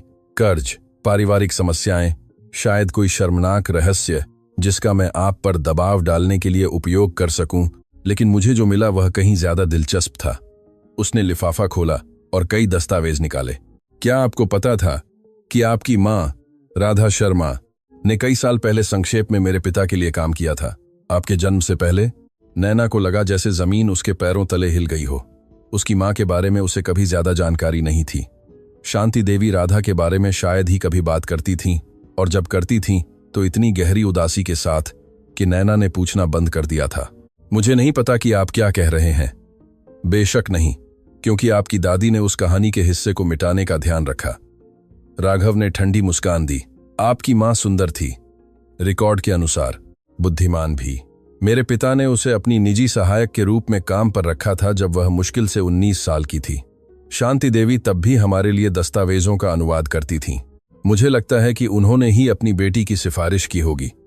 आप इस बात से क्या हासिल करना चाहते हैं? सच्चाई तक पहुंचना चाहते हैं, सुश्री शर्मा। उस सच्चाई तक जिसे आपकी दादी ने आपसे अपनी पूरी जिंदगी छिपा रखा है। रोहन पीछे से आया, नैना के स्वाद के लिए बहुत करीब। वह उसकी गर्दन पर उसकी सांस महसूस कर सकती थी, उसकी धमकी भरी उपस्थिति। मेरे पिता विविध रुचियों वाले व्यक्ति थे, राघव ने जारी रखा, और आपकी मां युवा थी, कमजोर थी, दुनिया में अकेली थी, अपनी मां शांति देवी को छोड़कर। यह कल्पना करना मुश्किल नहीं है कि क्या हुआ। आप झूठ बोल रहे हैं। नैना की आवाज उससे ज्यादा जोर से निकली जितनी उसने उम्मीद की थी। मेरी मां एक दुर्घटना में मर गई जब मैं बच्ची थी। यह शांति देवी ने आपको बताया। राघव ने झूठी सहानुभूति के साथ सिर हिलाया। कितना सुविधाजनक। सच्चाई कहीं ज्यादा जटिल है। आपकी मां एक दुर्घटना में नहीं मरी, सुश्री शर्मा। आपकी मां गायब हो गईं। वह एक रात बिना कोई निशान छोड़े चली गईं, आपको शांति देवी के पास छोड़ गईं। और वह क्यों गईं? खैर, इसका सीधा संबंध मेरे परिवार से है। नैना को लगा जैसे दुनिया उसके चारों ओर घूम रही हो। उसकी मां नहीं मरी थी। शांति देवी ने उसे अपनी पूरी जिंदगी झूठ बोला था। मुझे आप पर विश्वास नहीं है, उसने कहा। हालांकि उसकी आवाज अब उतनी निश्चित नहीं लग रही थी। आपको मुझ पर विश्वास करने की जरूरत नहीं है। आप सीधे अपनी दादी से पूछ सकती हैं। लेकिन इससे पहले कि आप ऐसा करें, मुझे आपको कुछ और दिखाने की अनुमति दें। उसने लिफाफे से एक तस्वीर निकाली। यह पुरानी थी, समय के साथ पीली पड़ चुकी थी। उसमें एक युवा महिला दिखाई दे रही थी, सुंदर, चमकीली आंखों वाली, और एक मुस्कान के साथ जिसे नैना ने तुरंत पहचान लिया, क्योंकि वह हर दिन उसे शीशे में देखती थी। उसकी मां। लेकिन वह तस्वीर में अकेली नहीं थी। उसके बगल में, उसके कंधों पर हाथ रखकर, एक आदमी था जिसे नैना ने भी पहचान लिया। राजेश ओबेरॉय, राघव का पिता। आपकी मां और मेरे पिता का रिश्ता था, सुश्री शर्मा। एक रिश्ता जो लगभग 2 साल तक चला, और जब वह समाप्त हुआ, खैर, मान लीजिए कि परिणाम स्थायी थे। उसके शब्दों का अर्थ नैना के दिमाग में प्रवेश करने में कुछ समय लगा। जब ऐसा हुआ तो उसे लगा जैसे उसके सीने से दिल निकाल लिया गया हो। नहीं, उसने फुसफुसाया, यह संभव नहीं है। संभव नहीं है। राघव ने धीरे से हंसा। जेनेटिक्स झूठ नहीं बोलते। आपने कभी नहीं सोचा कि भाषाओं के लिए आपकी सहजता कहां से आई। शांति देवी 9 बोलती हैं, यह सच है, लेकिन मेरे पिता 12 बोलते थे। वह एक भाषाई जीनियस थे, एक उपहार जो स्पष्ट रूप से आपको उनसे विरासत में मिला है। आप झूठ बोल रहे हैं, नैना चिल्लाई। आंसू उसके गालों पर बहने लगे। ये सब मुझे हेरफेर करने के लिए झूठ है। झूठ? राघव ने एक और दस्तावेज निकाला। यह एक डीएनए विश्लेषण है जिसे मेरे पिता ने 20 साल से भी पहले आदेश दिया था। उन्होंने गर्भवती होने पर आपके खून की तुलना आपकी मां के खून से की थी। वह कुछ निर्णय लेने से पहले सुनिश्चित होना चाहते थे। उसने नैना को कागज दिखाया, संख्याएं, प्रतिशत, वैज्ञानिक शब्द जिन्हें वह अपने सदमे की स्थिति में मुश्किल से संसाधित कर पाई। इस विश्लेषण के अनुसार 99% संभावना है कि राजेश ओबेरॉय आपके जैविक पिता थे, सुश्री शर्मा, जिसका अर्थ है कि आप और मैं भाई बहन हैं। इसके बाद जो सन्नाटा छा गया वह पूर्ण था। नैना हिल नहीं पाई, बोल नहीं पाई, सांस भी नहीं ले पाई। दुनिया, जैसा कि वह जानती थी, मिनटों में ढह गई थी। बेशक, राघव ने उदासीन स्वर में जारी रखा, मेरे पिता ने कभी भी आपको आधिकारिक तौर पर स्वीकार नहीं किया। जब उन्हें गर्भावस्था का पता चला तो उन्होंने आपकी मां को गायब होने के लिए पैसे की पेशकश की। राधा ने पैसे से इनकार कर दिया, लेकिन आपके जन्म के तुरंत बाद वह गायब हो गईं। किसी को नहीं पता कि वास्तव में उनके साथ क्या हुआ। कुछ कहते हैं कि वह भाग गईं, अन्य के पास ज्यादा गहरे सिद्धांत हैं। उन्होंने उसे क्या किया? नैना ने अंततः अपनी आवाज पाई, आंसुओं से खुरदुरी। उन्होंने मेरी मां को क्या किया? मैंने उसे कुछ नहीं किया। मैं तब बच्चा था। लेकिन मेरे पिता एक ऐसे व्यक्ति थे जो किसी भी कीमत पर अपनी विरासत की रक्षा करते थे। एक नाजायज बच्चा, खासकर एक बेटी, एक घोटाला होता, उसकी सही प्रतिष्ठा पर एक धब्बा। रोहन ने पहली बार अपनी उपस्थिति उजागर करने के बाद से बात की। विडंबना यह है कि इन सभी वर्षों में मेरे दादा की नाजायज बेटी रेस्तरां में मेज परोसती रही है, घरों की सफाई करती रही है, टुकड़ों में जीवित रही है, जबकि हमने वह सब कुछ विरासत में प्राप्त किया जो तकनीकी रूप से तुम्हारा भी है। चुप रहो, रोहन। राघव ने उसे चेतावनी भरी नजर डाली। हम यहां विरासत पर चर्चा करने के लिए नहीं हैं, तो हम यहां क्यों हैं? नैना ने गुस्से से अपने आंसू पोंछते हुए पूछा। मुझे अतीत के रहस्यों से प्रताड़ित करने के लिए, मुझे टूटते हुए देखने के लिए। हम यहां तुम्हें एक सौदा पेश करने के लिए हैं। राघव ने दस्तावेजों को लिफाफे में रख दिया। अब जब तुम सच्चाई जानती हो, तुम्हारे पास 2 विकल्प हैं। पहला, तुम हर चीज के बारे में चुप रहती हो। तुमने रेस्तरां में क्या सुना, अस्पताल की योजनाओं के बारे में, इन दस्तावेजों के बारे में। बदले में मैं यह सुनिश्चित करूंगा कि तुम्हारी दादी को बिना किसी लागत के सर्वोत्तम संभव चिकित्सा उपचार मिले और तुम्हें एक मासिक राशि मिलेगी जो तुम्हें आराम से रहने की अनुमति देगी। और दूसरा विकल्प यह है कि तुम न्याय के लिए अपनी छोटी सी धर्म युद्ध जारी रखो, पत्रकारों से बात करो, मुझे बेनकाब करने की कोशिश करो। लेकिन अगर तुम वह रास्ता चुनती हो तो मैं न केवल तुम्हारी जिंदगी और तुम्हारी दादी की जिंदगी को बर्बाद करूंगा, मैं यह भी सुनिश्चित करूंगा कि दुनिया को पता चले कि तुम एक नाजायज ओबेरॉय हो जो केवल पैसे की तलाश में है। मैं तुम्हारी संघर्ष की कहानी को लालच की कहानी में बदल दूंगा, और मेरा विश्वास करो, मेरे पास ऐसा करने के संसाधन हैं। नैना ने उसे घूर कर देखा। यह आदमी उसका भाई था। वे खून साझा करते थे, वे एक पिता साझा करते थे, लेकिन वे और कुछ भी साझा नहीं करते थे। वह सब कुछ था जिससे वह नफरत करती थी, वह सब कुछ जिसे उसकी दादी ने उसे अस्वीकार करना सिखाया था। क्यों? उसने धीरे से पूछा। इतनी नफरत क्यों? अगर आप जो कह रहे हैं वह सच है तो हम परिवार हैं। पहली बार राघव के चेहरे के भाव में कुछ बदल गया। एक छाया उसके चेहरे पर से गुजरी, कुछ ऐसा जो दर्द या नाराजगी हो सकता था। परिवार। मेरे पिता ने अपने अंतिम वर्ष तुम्हारे प्रति आसक्त होकर बिताए, अपने वैध बच्चों के प्रति नहीं, अपने बनाए साम्राज्य के प्रति नहीं, उस बेटी के प्रति जिसे उन्होंने छोड़ दिया था। मरने से पहले उन्होंने मुझसे कबूल किया कि उनके जीवन की सबसे बड़ी गलती तुम्हें स्वीकार न करना था कि तुम उनकी सच्ची उत्तराधिकारी थीं, मैं नहीं। उसकी आवाज में कड़वाहट स्पष्ट थी। तो मुझसे परिवार के बारे में बात मत करो, सुश्री शर्मा। तुमने बिना जाने मेरे पिता का प्यार मुझसे छीन लिया और अब तुम बाकी सब कुछ भी मुझसे छीनना चाहती हो। मुझे आपसे कुछ नहीं चाहिए, नैना ने दृढ़ता से कहा। मैं बस अपनी दादी के लिए, अपनी मां के लिए, उन सभी लोगों के लिए न्याय चाहती हूं जिन्हें आपके परिवार ने बर्बाद किया है। तो तुमने दूसरा विकल्प चुना। राघव ने इशारा किया और 2 आदमी परछाइयों से बाहर निकले। उनके दिखने से वे अंगरक्षक लगते थे, बड़े, डरावने, अप्रिय कामों के आदि पेशेवरों के खाली भाव के साथ। सुश्री शर्मा को उनके घर तक ले जाओ, सुनिश्चित करो कि वह अपने फैसलों के परिणामों को समझती है। नैना के सीने में दहशत बढ़ने लगी। वे उसे क्या करने वाले थे? वे उसकी दादी को क्या करने वाले थे। लेकिन इससे पहले कि अंगरक्षक उसे छू पाते, रसोई के दरवाजे से एक आवाज गूंज उठी, रुको पुलिस। कोई हिलना नहीं। बत्तियां अचानक जल उठीं, सभी को क्षण भर के लिए अंधा कर दिया। नैना ने यह समझने की कोशिश करते हुए पलक झपकाई कि क्या हो रहा था। कई अधिकारी अलग अलग दरवाजों से अंदर आ रहे थे, हाथ में हथियार लिए, आदेश चिल्लाते हुए, और उनके पीछे दबी हुई जीत के भाव के साथ रीना कपूर खड़ी थी। यह क्या बकवास है? राघव दहाड़ा, यह मिस्टर ओबेरॉय, आपके शासन का अंत है। रीना एक माइक्रोफोन के साथ आगे आई। आपने अभी जो कुछ भी कहा वह सब रिकॉर्ड किया गया था। हर धमकी, हर कबूलनामा, राधा शर्मा के साथ आपके परिवार ने क्या किया उसके बारे में हर विवरण, यह अवैध है। आप मेरी सहमति के बिना रिकॉर्ड नहीं कर सकते। वास्तव में हाँ, हम कर सकते हैं। जब आपराधिक गतिविधि का संदेह होता है तो अधिकारी निगरानी को अधिकृत कर सकते हैं। और कुछ दस्तावेजों के कारण जो हमें आज सुबह मिले, हमारे पास पर्याप्त से ज्यादा संदेह था। राघव हथियारे गुस्से की आंखों से नैना की ओर मुड़ा। क्या तुम्हें पता था कि ऐसा होने वाला था? नहीं। नैना ने सिर हिलाया, उतनी ही हैरान जितनी वह थी। मुझे कुछ नहीं पता था, वह सच कह रही है। रीना ने हस्तक्षेप किया। नैना को ऑपरेशन के बारे में नहीं पता था, लेकिन किसी और को पता था, कोई ऐसा जो वर्षों से न्याय देखने का इंतजार कर रहा है। अधिकारियों के पीछे से एक आकृति उभरी जिसने नैना का दिल रोक दिया। दादी शांति देवी। उसकी दादी अपने बेंत के सहारे धीरे धीरे चल रही थीं, लेकिन उनका सिर ऊंचा था और उनकी आंखें ऐसी शक्ति से चमक रही थीं जो नैना ने कभी नहीं देखी थी। दादी, कैसे? जब तुम आज रात बाहर गई तो मुझे पता था कि कुछ गलत है, शांति देवी ने स्पष्ट और दृढ़ आवाज में कहा। मैंने सुश्री कपूर को फोन किया, उन्होंने अधिकारियों से संपर्क किया और हमने मिलकर यह तैयार किया। वह राघव के पास गई, सीधे उसकी आंखों में देखा बिना किसी डर के। 25 साल तक मैं चुप रही।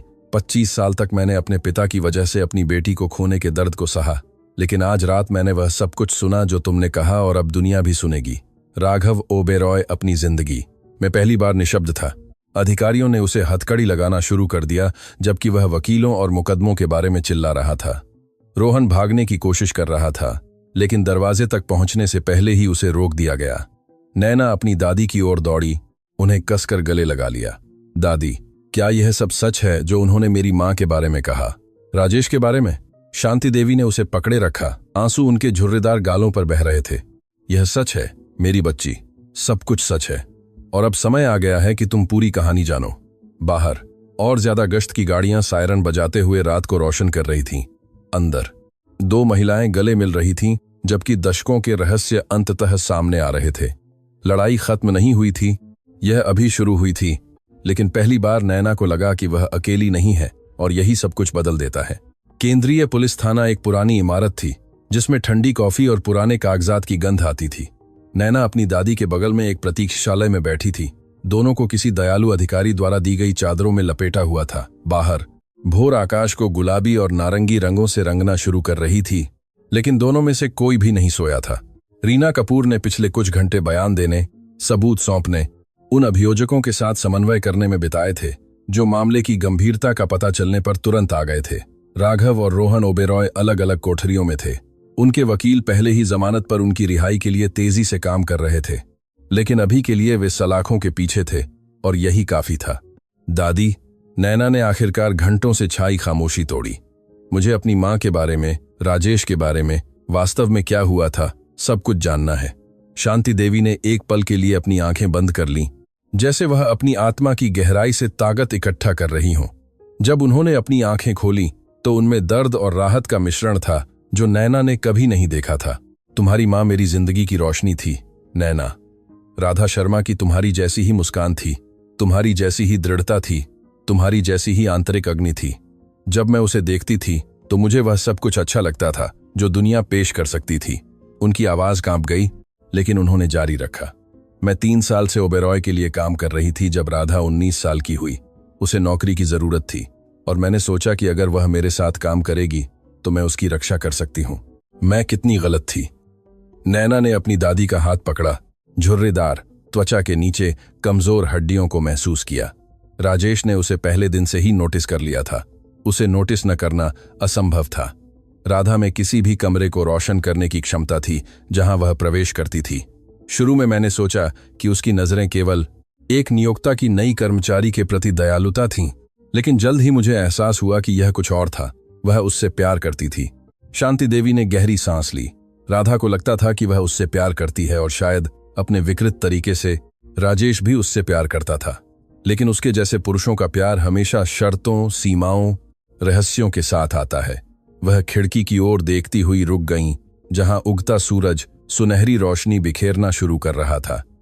जब राधा को पता चला कि वह गर्भवती है तो राजेश पूरी तरह से बदल गया। मोहक और चौकस आदमी एक ठंडा, गणनात्मक व्यक्ति बन गया। उसने उसे बच्चे को जन्म न देने के लिए पैसे की पेशकश की। राधा ने इनकार कर दिया। उसने उसे गायब होने के लिए और पैसे की पेशकश की, दूर जाने और कभी ओबेरॉय परिवार से संपर्क न करने के लिए। राधा ने भी इससे इनकार कर दिया। वह क्या चाहती थी? वह चाहती थी कि राजेश अपनी बेटी को पहचाने, तुम्हें अपना उपनाम दे, अपनी सुरक्षा, दुनिया में तुम्हारी वैध जगह। वह भोली थी, मेरी राधा। उसे लगता था कि प्यार उसके जैसे आदमी के गर्व और महत्वाकांक्षा को जीत सकता है। आंसू शांति देवी के गालों पर बहने लगे। राजेश की पत्नी गायत्री को तुम्हारे जन्म के तुरंत बाद सच्चाई का पता चला। मुझे नहीं पता कि उसे कैसे पता चला, लेकिन उसे पता चला। और गायत्री एक मजबूत चरित्र वाली महिला थी। उसने राजेश को एक अल्टीमेटम दिया, या तो राधा उनके जीवन से हमेशा के लिए गायब हो जाए, या वह उसे सार्वजनिक रूप से बर्बाद कर देगी। उसकी प्रतिष्ठा, उसके व्यवसाय, उसने जो कुछ भी बनाया था, सब कुछ बर्बाद कर देगी। और उसने क्या किया? उसने अपनी बेटी, तुम्हें, पर अपना साम्राज्य चुना। उसने राधा से कहा कि उसे जाना होगा, कि वह कभी उससे संपर्क नहीं कर पाएगी, कि वह कभी यह खुलासा नहीं कर पाएगी कि उसके बच्चे का पिता कौन था। उसने उसे एक बड़ी राशि की पेशकश की, दूसरे देश में एक नया जीवन शुरू करने के लिए पर्याप्त। नैना के गले में एक गांठ बन गई। लेकिन आपने कहा कि उसने पैसे से इनकार कर दिया। उसने इनकार कर दिया। राधा में गर्व था, नैना, अपने भले के लिए बहुत ज्यादा गर्व। उसने कहा कि उसे ऐसे आदमी से कुछ नहीं चाहिए जो अपने खून को छोड़ने में सक्षम हो, कि वह बिना सम्मान वाले किसी व्यक्ति से टुकड़ों को स्वीकार करने से पहले गरीबी में अपनी बेटी को पालना पसंद करेगी। शांति देवी रुक गईं। उनकी सांस लेना और मुश्किल हो गया। उस बातचीत के एक सप्ताह बाद राधा गायब हो गई। नैना का दिल रुक, बिल्कुल वही। एक रात तुम्हें अपने पालने में सुलाने के बाद वह दूध खरीदने के लिए अपार्टमेंट से बाहर निकली। वह कभी वापस नहीं आई। आपने उसे खोजा? मैंने उसे वर्षों तक खोजा नैना। मैं पुलिस के पास गई। मैंने अपने पास थोड़े से पैसे से निजी जासूसों को काम पर रखा। मैंने पूरे शहर में पोस्टर लगाए। किसी को कुछ नहीं मिला। ऐसा लगा जैसे जमीन उसे निगल गई हो। नैना को लगा जैसे उसके फेफड़ों में हवा नहीं पहुंच रही हो। आपको लगता है कि राजेश का इसमें कुछ लेना देना था? शांति देवी ने जवाब देने में एक पल लिया। लंबे समय तक मैं विश्वास नहीं करना चाहती थी। मैं यह सोचना नहीं चाहती थी कि जिस आदमी से मेरी बेटी प्यार करती थी वह ऐसा कुछ करने में सक्षम था। लेकिन वर्षों से जब मैंने देखा कि ओबेरॉय अपने रास्ते में आने वाले किसी भी व्यक्ति को कैसे बर्बाद करते हैं, तो मुझे संदेह होने लगा। संदेह जो आशंका में बदल गया, आशंका जो निश्चितता में बदल गई। आपने मुझे कभी क्यों नहीं बताया? क्योंकि मैं तुम्हारी रक्षा करना चाहती थी। शांति देवी ने नैना का चेहरा अपने हाथों में लिया। अगर तुम्हें सच्चाई पता होती तो तुम ओबेरॉय को खोजती। तुम जवाब मांगती और वे तुम्हें बर्बाद कर देते, जैसे उन्होंने बाकी सभी को बर्बाद किया। मैंने यह मानना पसंद किया कि तुम्हारी मां एक दुर्घटना में मर गई। कम से कम इस तरह तुम शांति पा सकती थी। शांति? नैना अचानक खड़ी हो गई। उसकी आवाज में निराशा और दर्द मिल रहा था। क्या आपको लगता है कि मैं यह मानते हुए शांति से जी कि मेरी मां मर गई थी? क्या आपको लगता है कि उसके बिना हर त्योहार के दिन दर्द नहीं होता था? मेरे जीवन का हर महत्वपूर्ण पल जहां उसे होना चाहिए था। मैं जानती हूं, मेरी बच्ची, मैं जानती हूं, और मुझे खेद है। मुझे तुमसे झूठ बोलने का खेद है। मुझे और मजबूत और बहादुर न होने का खेद है। मुझे सब कुछ का खेद है। नैना ने अपनी दादी की ओर देखा। इस महिला ने उसे पालने के लिए सब कुछ कुर्बान कर दिया था, जिसने उसे भविष्य देने के लिए बीमार होने तक काम किया था, जिसने दशकों तक असंभव रहस्यों को ढोया था। और दर्द के बावजूद, विश्वासघात के बावजूद जो उसे महसूस हुआ, वह उससे नफरत नहीं कर सकी। वह उनके सामने घुटनों के बल बैठ गई, उनके हाथों को फिर से पकड़ लिया। मैं तुम्हें माफ करती हूं दादी, लेकिन मुझे एक और बात जानने की जरूरत है। क्या आपको लगता है कि मेरी मां अभी भी जीवित है? शांति देवी ने उसे उन आंखों से देखा जो एक उम्मीद से भरी थीं, जिसे उन्होंने वर्षों तक छिपा रखा था। मुझे नहीं पता नैना, लेकिन उन्हें कभी कोई शव नहीं मिला, कभी कोई सबूत नहीं था कि वह मर चुकी थी। और एक बात जो मैंने तुम्हें कभी नहीं बताई, क्योंकि मैं तुम्हें झूठी उम्मीद नहीं देना चाहती थी। क्या बात? 5 साल पहले मुझे एक पत्र मिला था, बिना भेजने वाले के नाम के, बिना हस्ताक्षर के, बस इतना लिखा था, वह ठीक है, उसे मत ढूंढो। यह फ्रेंच में लिखा गया था। नैना की पीठ में सिहरन दौड़ गई। फ्रेंच में? फ्रेंच क्यों? राधा पूरी तरह से फ्रेंच बोलती थी। मैंने उसे बचपन में सिखाया था, जैसे मैंने तुम्हें सिखाया। यह हमारी गुप्त भाषा थी, जिसका हम इस्तेमाल करते थे जब हम नहीं चाहते थे कि कोई और समझे। क्या आपने पत्र रखा था? वह चमड़े की फाइल में है, बाकी सभी दस्तावेजों के साथ। कमरे का दरवाजा खुला और रीना कपूर थकी हुई लेकिन संतुष्ट होकर अंदर आई। देवियों, हमारे पास खबर है। अभियोजक ने राघव और रोहन ओबेरॉय के खिलाफ औपचारिक आरोप दायर करने का फैसला किया है। जबरन वसूली, धमकियां और हम राधा शर्मा के गायब होने के संभावित संबंधों की जांच कर रहे हैं। नैना तुरंत खड़ी हो गई। क्या वे इसकी जांच कर सकते हैं? इतने सालों के बाद कुछ अपराधों के लिए कोई कानून नहीं है, सुश्री शर्मा। और कल रात के रिकॉर्डेड कबूलनामों के साथ हमारे पास आपकी मां के मामले को फिर से खोलने के लिए पर्याप्त से ज्यादा सबूत हैं। शांति देवी ने दबी हुई आह भरी। वास्तव में? इतने समय बाद? वास्तव में मैडम। रीना उनके पास गई और वृद्ध महिला के कंधे पर धीरे से हाथ रखा। लेकिन हमें आपके पूरे सहयोग की जरूरत है। सभी दस्तावेजा, सभी पत्र, जो कुछ भी आपके पास है, वह सब। शांति देवी ने सिर हिलाया। सब कुछ, हर कागज, हर तस्वीर, हर याद। अगर वह मेरी राधा को खोजने में मदद करता है तो मैं इसे बिना किसी हिचकिचाहट के सौंप दूंगी। रीना ने गंभीर भाव से नैना की ओर देखा। एक और बात जो आपको जाननी चाहिए। पूछताछ के दौरान रोहन बात करने लगा। ऐसा लगता है कि वह जानकारी के बदले में अपनी सजा कम करने के लिए बातचीत करना चाहता है। किस तरह की जानकारी? वह कहता है कि उसे पता है कि राधा शर्मा के साथ वास्तव में क्या हुआ था। वह कहता है कि उसके दादा राजेश ने मरने से पहले उसे सच्चाई बताई थी और राघव भी जानता है, लेकिन उसने कभी कबूल नहीं किया। दुनिया रुकती हुई लगी। नैना को लगा जैसे उसके घुटने कमजोर पड़ रहे हैं। रोहन जानता है कि मेरी मां कहाँ है। हम अभी भी निश्चित नहीं है। वह बेहतर सौदा पाने के लिए झूठ बोल रहा हो सकता है, लेकिन अभियोजक उससे ज्यादा गहराई से पूछताछ करने जा रहे हैं। अगर उसकी बात में कोई सच्चाई है तो हमें वह मिल जाएगा। अगले कुछ घंटे बयानों, हस्ताक्षरों, कानूनी प्रक्रियाओं का एक बवंडर थे जिन्हें नैना मुश्किल से समझ पाई। शांति देवी को रात के तनाव के कारण जांच के लिए अस्पताल ले जाना पड़ा, लेकिन डॉक्टरों ने पुष्टि की कि वह स्थिर थी। अस्पताल के गलियारे में खबर का इंतजार करते हुए नैना को एक अप्रत्याशित कॉल आया। सुश्री शर्मा, मैं अशोक कुमार बोल रहा हूं। मुझे अभी अभी पता चला कि कल रात क्या हुआ। क्या आप ठीक हैं? शेफ अशोक। नैना को एक परिचित आवाज सुनकर राहत मिली। हाँ, मैं ठीक हूं। वह एक लंबी रात थी।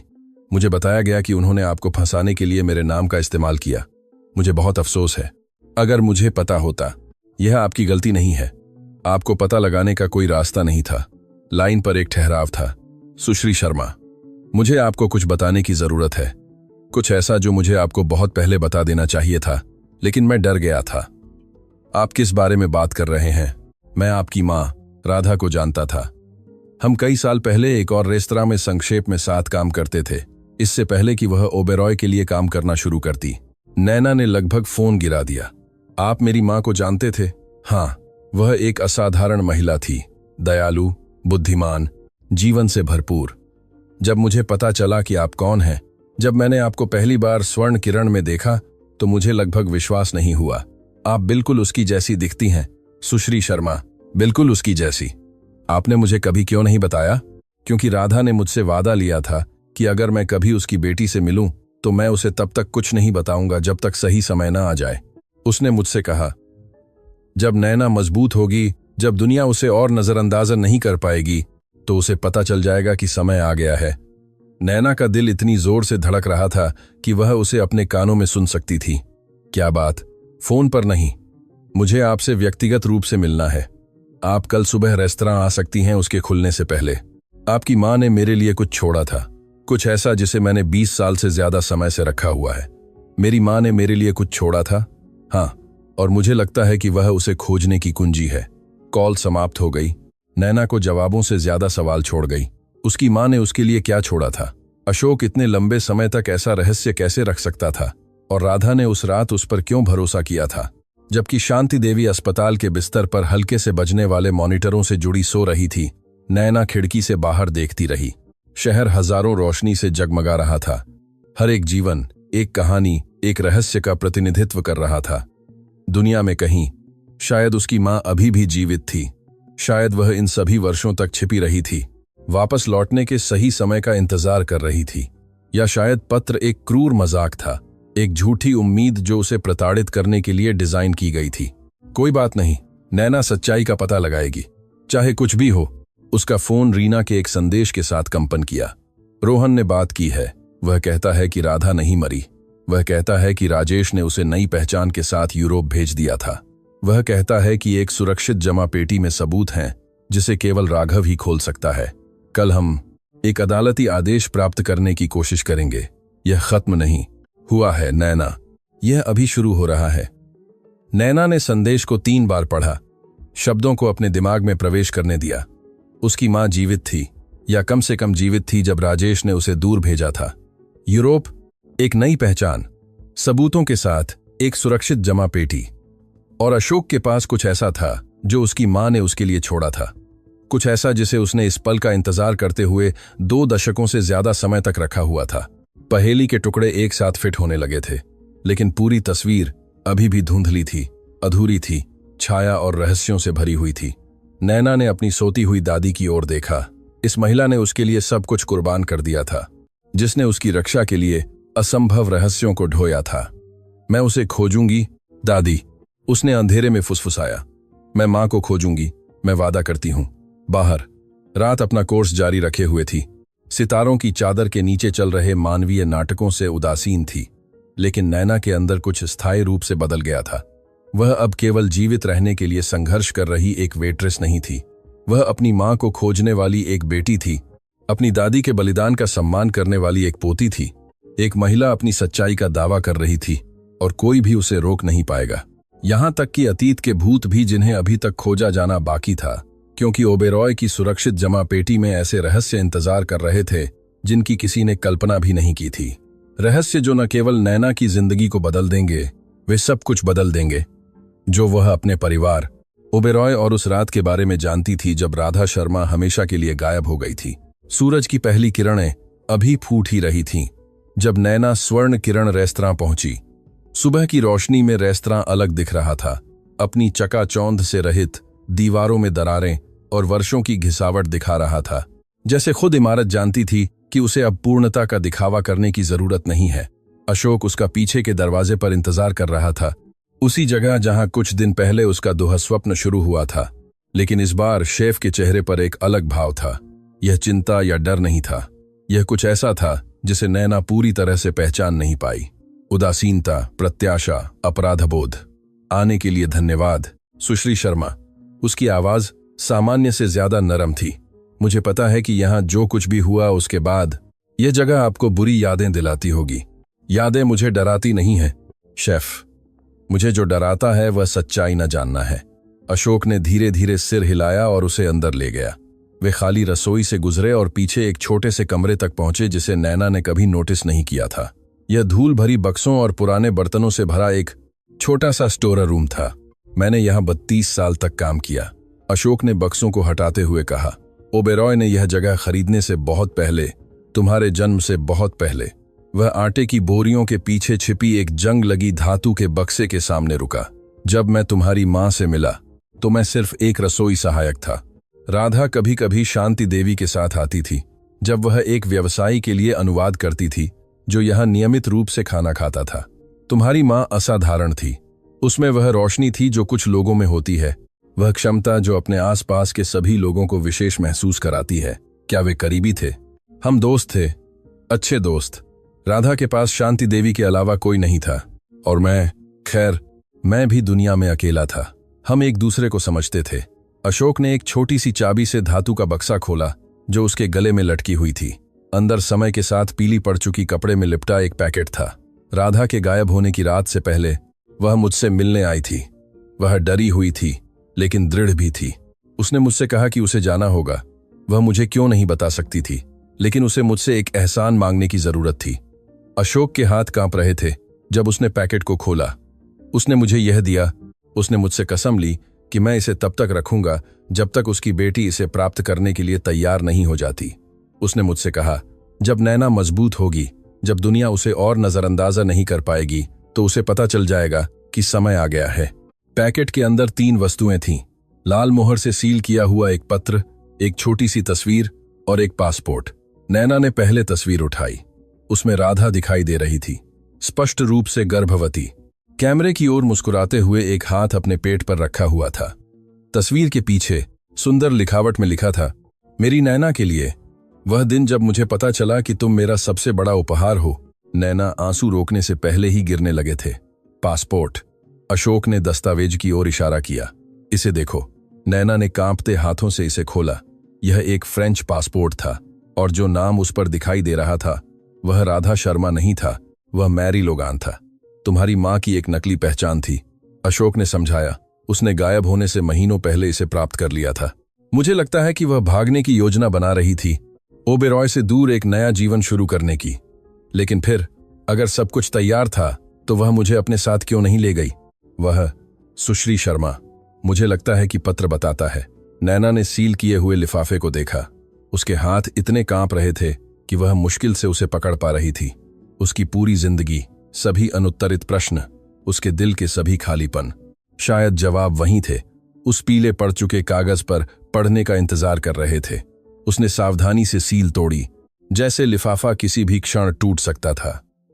अंदर उसकी मां की लिखावट में कई पृष्ठ थे, वही लिखावट जो उसने शांति देवी द्वारा रखे गए पत्र में देखी थी, राधा की लिखावट। नैना ने ऊंची आवाज में पढ़ना शुरू किया। अपनी मां के शब्दों को खामोशी में गूंजते हुए सुनने की जरूरत थी। मेरी प्यारी नैना, अगर तुम यह पढ़ रही हो तो इसका मतलब है कि समय आ गया है। इसका मतलब है कि तुम मजबूत हो, तुम बहादुर हो, तुम वह सब कुछ हो जो मैं हमेशा जानती थी कि तुम बनोगी। इतनी सारी बातें हैं जो मैं तुमसे व्यक्तिगत रूप से कहना चाहती थी, इतने सारे गले मिलना चाहती थी, इतनी सारी रातें मैं तुम्हें रोते समय सांत्वना देना चाहती थी। लेकिन जीवन ने मुझे चुनने के लिए मजबूर किया और मैंने अपनी खुशी पर तुम्हारी सुरक्षा को चुना। राजेश ओबेरॉय तुम्हारे पिता हैं। मुझे नहीं पता कि तुम यह पढ़ते समय यह जानती हो या नहीं, लेकिन मुझे जरूरत है कि तुम इसे मेरे दृष्टिकोण से समझो। मैंने उससे प्यार किया नैना, मैंने अपने पूरे भोले दिल से उससे प्यार किया और उसने अपने विकृत तरीके से भी मुझसे प्यार किया। लेकिन उसके जैसे पुरुषों के प्यार की हमेशा सीमाएं होती हैं और वे सीमाएं शक्ति और पैसा हैं। जब मैं गर्भवती हुई तो राजेश ने मुझे गायब होने के लिए पैसे की पेशकश की। मैंने इनकार कर दिया। मैं चाहती थी कि वह तुम्हें पहचाने, तुम्हें अपनी जगह दे। मैं यह सोचने में मूर्ख थी कि उसका प्यार उसकी महत्वाकांक्षा से ज्यादा मजबूत था। तब उसकी पत्नी गायत्री को सब कुछ पता चला और वह राजेश जैसी नहीं थी, वह खतरनाक थी। उसने मुझे सीधे धमकी दी। उसने मुझसे कहा कि अगर मैं गायब नहीं हुई तो वह सुनिश्चित करेगी कि तुम्हें, मेरे बच्चे को, मेरी नैना को कुछ बुरा होगा। मैं जोखिम नहीं ले सकती थी, मैं तुम्हें खतरे में नहीं डाल सकती थी। इसलिए मैंने एक सौदा किया। 4 मैं चली जाऊंगी कि हमेशा के लिए गायब हो जाऊंगी। बदले में गायत्री ने वादा किया कि वे तुम्हें कभी नहीं छुएंगे, कि वे तुम्हें अपनी दादी के साथ शांति से रहने देंगे। राजेश ने सौदा स्वीकार कर लिया, लेकिन एक शर्त के साथ। मैं तुम्हें अपने साथ नहीं ले जा सकती थी। उसने कहा कि तुम उसका खून हो, कि वह अपनी बेटी को किसी विदेशी देश में गरीबी में नहीं बढ़ने देगा। यह मेरे जीवन का सबसे मुश्किल फैसला था। नैना, तुम्हें छोड़ना ऐसा था जैसे मेरे सीने से मेरा दिल निकाल लिया गया हो। लेकिन मैंने ऐसा इसलिए किया क्योंकि मैं तुम्हें अपनी जिंदगी से ज्यादा प्यार करती थी। मैंने तुम्हें शांति देवी के पास छोड़ दिया क्योंकि मुझे पता था कि वह तुम्हें प्यार से, मूल्यों से, उस शक्ति से पालेगी जो मैं तुम्हें सीधे नहीं दे पाई। मैं फ्रांस चली गई। मैंने एक नई पहचान अपनाई, मैंने एक नया जीवन बनाया। लेकिन मैंने कभी एक भी दिन तुम्हारे बारे में सोचना नहीं छोड़ा। मैंने तुम्हें कभी प्यार करना नहीं छोड़ा। मैंने उस पल का सपना देखना कभी नहीं छोड़ा जब मैं तुम्हें फिर से देख सकूं। सालों पहले जब मुझे पता चला कि राजेश मर गया है तो मैंने वापस लौटने के बारे में सोचा। लेकिन राघव पहले ही सब कुछ नियंत्रित कर रहा था और वह अपने पिता से भी बदतर था, ज्यादा क्रूर, ज्यादा निर्दयी। मुझे डर था कि अगर मैं प्रकृति तो वह तुम्हें क्या कर सकता है। इसलिए मैंने इंतजार किया। मैंने तुम्हारे मजबूत होने का इंतजार किया ताकि उनका सामना कर सको। मैंने इंतजार किया कि दुनिया देखे कि तुम वास्तव में कौन हो। आखी चपलाग। और अगर तुम यह पढ़ रही हो तो इसका मतलब है कि वह समय आ गया है। नैना, मेरा प्यार, मेरी जिंदगी, मेरे अस्तित्व का कारण। मैं जीवित हूं। मैं इन सभी वर्षों से तुम्हारा इंतजार कर रही हूं, और अगर तुम मुझे ढूंढना चाहती हो, अगर तुम मुझसे मिलना चाहती हो, अगर तुम मुझे छोड़ने के लिए माफ कर सकती हो, तो पेरिस में एक जगह है, मोंटमार्ट्रे में एक छोटा सा कैफे जिसका नाम ले रेफ्यूज द सैम है।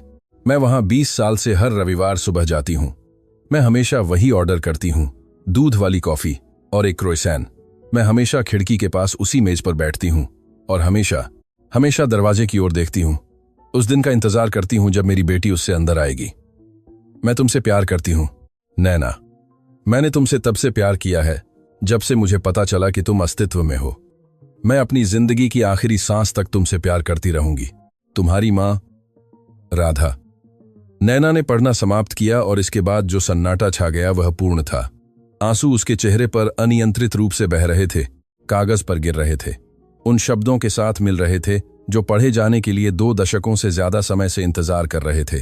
अशोक भी बिना शर्म के रो रहा था, उसे छिपाने की कोशिश भी नहीं कर रहा था। वह जीवित है, नैना ने फुसफुसाया। मेरी मां जीवित है, वह हमेशा से थी। सुश्री शर्मा आपका इंतजार कर रही थी, दूर से प्यार कर रही थी। नैना ने पत्र को अपने सीने से लगा लिया, जैसे उसकी मां की बाहें उसे समय और दूरी के माध्यम से घेर रही हों। उसी क्षण उसका फोन बजा। यह रीना थी। नैना, हमें अदालती आदेश मिल गया है। उन्होंने ओबेरॉय की सुरक्षित जमा पेटी खोली और हमें कुछ ऐसा मिला जिसे तुम्हें तुरंत देखना चाहिए। तुम्हारी मां के बारे में कुछ ऐसा जिसे राघव ने वर्षों से छिपा रखा था।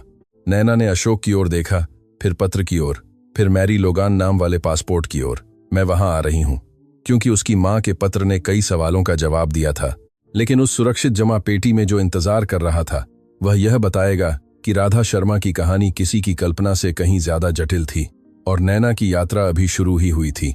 ओबेरॉय की सुरक्षित जमा पेटी में दशकों के रहस्य थे, रिश्वत के दस्तावेज, अवैध अनुबंध, काले कारोबार के सबूत जो किसी भी व्यावसायिक साम्राज्य को हिला देंगे। लेकिन उस क्षण नैना के लिए इनमें से कुछ भी मायने नहीं रखता था। जो मायने रखता था वह एक मनीला लिफाफा था जिस पर उसका नाम उस लिखावट में लिखा था जिसे वह अब कहीं भी पहचान लेती। उसकी मां की लिखावट। रीना ने उसे सावधानी से हाथों में दिया। राघव ने इसे यहां वर्षों पहले रखा था। जाहिर तौर पर राधा ने राजेश को यह पत्र उसकी मृत्यु से ठीक पहले भेजा था, उससे अपनी बेटी को सौंपने के लिए कहा था। उसने कभी ऐसा नहीं किया और राघव ने इसे अपने परिवार के बाकी सभी रहस्यों के साथ दफनाने का फैसला किया। नैना ने लिफाफा खोला। अंदर एक ही कागज और एक हालिया तस्वीर थी। तस्वीर में एक सफेद बालों वाली महिला दिखाई दे रही थी, चमकीली आंखों वाली और एक मुस्कान के साथ जो बिल्कुल उसकी अपनी जैसी थी। राधा, उसकी मां, जीवित, वास्तविक, उसका इंतजार कर रही थी। पत्र संक्षिप्त था। मेरी नैना, अगर तुम कभी यह पढ़ती हो तो मैं चाहती हूं कि तुम जानो कि मैंने कभी तुम्हारे लिए लड़ना नहीं छोड़ा। तुम्हारे हर जन्मदिन पर मैंने तुम्हारे पिता को पत्र भेजे थे, उनसे तुम्हें सौंपने के लिए कहा था। उसने कभी ऐसा नहीं किया, लेकिन मैं इंतजार करती रहती हूं। मैं हमेशा इंतजार करूंगी। ले रेफ्यूज द सैम में हर रविवार जब तक मेरा दिल धड़कना बंद न कर दे। मैं तुमसे प्यार करती हूं, मां। नैना ने रीना की ओर देखा, फिर अशोक की ओर जो उसके साथ आया था, और अंततः एक ऐसा फैसला किया जिसने उसकी जिंदगी हमेशा के लिए बदल दी। मुझे पेरिस जाना होगा। उड़ान घंटों तक चली जो अनंत काल लग रही थी। शांति देवी अपनी स्वास्थ्य स्थिति के कारण यात्रा नहीं कर पाई, लेकिन उन्होंने जोर दिया कि नैना जाए। जाओ मेरी बच्ची, उन्होंने अस्पताल में उससे कहा था, उसके हाथों को कसकर पकड़े हुए। जाओ मेरी राधा को ढूंढो, उसे बताओ कि मैं उसे माफ करती हूं। उसे बताओ कि मैंने कभी उसे प्यार करना नहीं छोड़ा, और उसे घर वापस लाओ। रीना ने सब कुछ संभाला। टिकट, होटल, फ्रांस में संपर्क जो कुछ गलत होने पर मदद करेंगे। ओबेरॉय के बारे में रिपोर्ट प्रतीक्षा कर सकती थी, यह ज्यादा महत्वपूर्ण था। रविवार था जब नैना मोंटमार्ट्रे पहुंची। वसंत की धूप में कंकड़ वाली सड़कें चमक रही थीं। कलाकार कोनों में पेंटिंग कर रहे थे। संगीतकार हवा में वादे की तरह तैरती धुनें बजा रहे थे। और वहां एक संकरी गली में वह कैफे था जिसका उसकी मां ने जिक्र किया था, ले रेफ्यूज द सैम, आत्माओं का आश्रय। नैना दरवाजे के सामने रुकी। उसका दिल इतनी तेजी से धड़क रहा था कि उसे लगा कि उसके आसपास के सभी लोग उसे सुन सकते हैं। और अगर उसकी मां वहां नहीं थी, और अगर उसने जाना बंद कर दिया था, और अगर इतने सालों के बाद वह अब नहीं मिलना चाहती थी, लेकिन फिर उसे शांति देवी के शब्द याद आए, साहस डर की अनुपस्थिति नहीं है, यह उसके बावजूद कार्य करना है। उसने दरवाजा धकेला और अंदर दाखिल हुई। कैफे छोटा, आरामदायक था। पुरानी तस्वीरों से ढकी दीवारें और ताजी बनी कॉफी की खुशबू हर कोने में फैली हुई थी। उस शुरुआती घंटे में कुछ लोग थे। एक कोने में एक युवा जोड़ा, अखबार पढ़ता हुआ एक बूढ़ा आदमी, और खिड़की के पास दो के लिए एक मेज पर एक सफेद बालों वाली महिला सड़क की ओर देख रही थी, जैसे वह जिंदगी भर इंतजार करती रही हो। नैना हिल नहीं पाई, सांस नहीं ले पाई। उस महिला को देखने के अलावा और कुछ नहीं कर पाई, जो उसकी मां थी, जिसने उसकी रक्षा के लिए सब कुछ कुर्बान कर दिया था, जिसने इस पल का इंतजार करते हुए 2 दशकों से ज्यादा समय बिताया था। तब राधा ने सिर घुमाया, उनकी आंखें मिलीं और दुनिया रुक गई। राधा ने एक हाथ अपने सीने पर रखा, जैसे उनका दिल बाहर निकलने की धमकी दे रहा हो। उनके होंठ कांप रहे थे, एक शब्द बना रहे थे जो नहीं निकला। आंसू उनके गालों पर लुढ़कने लगे जब वह धीरे धीरे खड़ी हुई, नैना से अपनी नजरें नहीं हटाईं। नैना, उनकी आवाज मुश्किल से एक फुसफुसाहट थी। मेरी नैना, मां। उस एक शब्द ने दशकों के दर्द, अनुपस्थिति, अनकहे प्यार को रोकने वाले बांध को तोड़ दिया। राधा अपनी बेटी की ओर दौड़ी और उसे एक ऐसे गले से लगा लिया जो सभी खोए हुए गले मिलने, सभी शुभ रात्रि चुंबन, सभी आंसू जो वह पोंछ नहीं पाई थी, उन्हें वापस पाना चाहता था। मेरा बच्चा, राधा सिसक रही थी। मेरी खूबसूरत बच्ची, तुम अंततः आई। नैना भी रो रही थी, अपनी मां से चिपकी हुई थी, जैसे उसे डर हो कि वह फिर से गायब हो जाएगी। मैंने तुम्हें ढूंढ लिया मां, मैंने तुम्हें ढूंढ लिया। वे मिनटों तक गले मिले रहे जो घंटों लग रहे थे, जबकि कैफे के अन्य ग्राहक भावुक होकर देख रहे थे। जो वे देख रहे थे उसे पूरी तरह से नहीं समझ रहे थे, लेकिन उस पल की भव्यता को महसूस कर रहे थे। जब वे अंततः अलग हुए तो राधा ने नैना का चेहरा अपने हाथों में लिया, हर विवरण का अध्ययन करते हुए, जैसे वह हर रेखा, हर अभिव्यक्ति को याद करना चाहती हो। तुम सुंदर हो, उसने फुसफुसाया, मेरी कल्पना से ज्यादा सुंदर। और वे आंखें, तुम्हारी आंखें मेरी जैसी हैं और तुम्हारी मुस्कान दादी जैसी। शांति देवी, मेरी दादी, कैसी हैं? वह तुम्हारा इंतजार कर रही है। वह बीमार है लेकिन लड़ रही है। वह तुम्हें देखना चाहती है मां। वह चाहती है कि तुम घर वापस आओ। राधा ने अपनी आंखें बंद कर लीं, नए आंसू निकल गए। क्या वह मुझे माफ कर सकती है? मुझे छोड़ने के बाद उसने तुम्हें बहुत पहले माफ कर दिया। वह बस तुम्हें एक बार और गले लगाना चाहती है। वे खिड़की के पास मेज पर साथ बैठे, उसी मेज पर जहां राधा 20 साल से इंतजार कर रही थी, और उन्होंने घंटों बात की, कहानियां साझा की, खालीपन भरा, समय के उस खाई पर पुल बनाए जिसने उन्हें अलग कर दिया था। राधा ने पेरिस में अपनी जिंदगी के बारे में बताया कि कैसे उसने शांति देवी द्वारा सिखाई गई भाषाओं का उपयोग करके अनुवादक के रूप में काम किया था, कैसे उसने एक छोटा लेकिन गरिमापूर्ण जीवन बनाया था, कि कैसे वह हर रविवार को इस कैफे में अपनी बेटी को उस दरवाजे से अंदर आते देखने की उम्मीद में आती थी।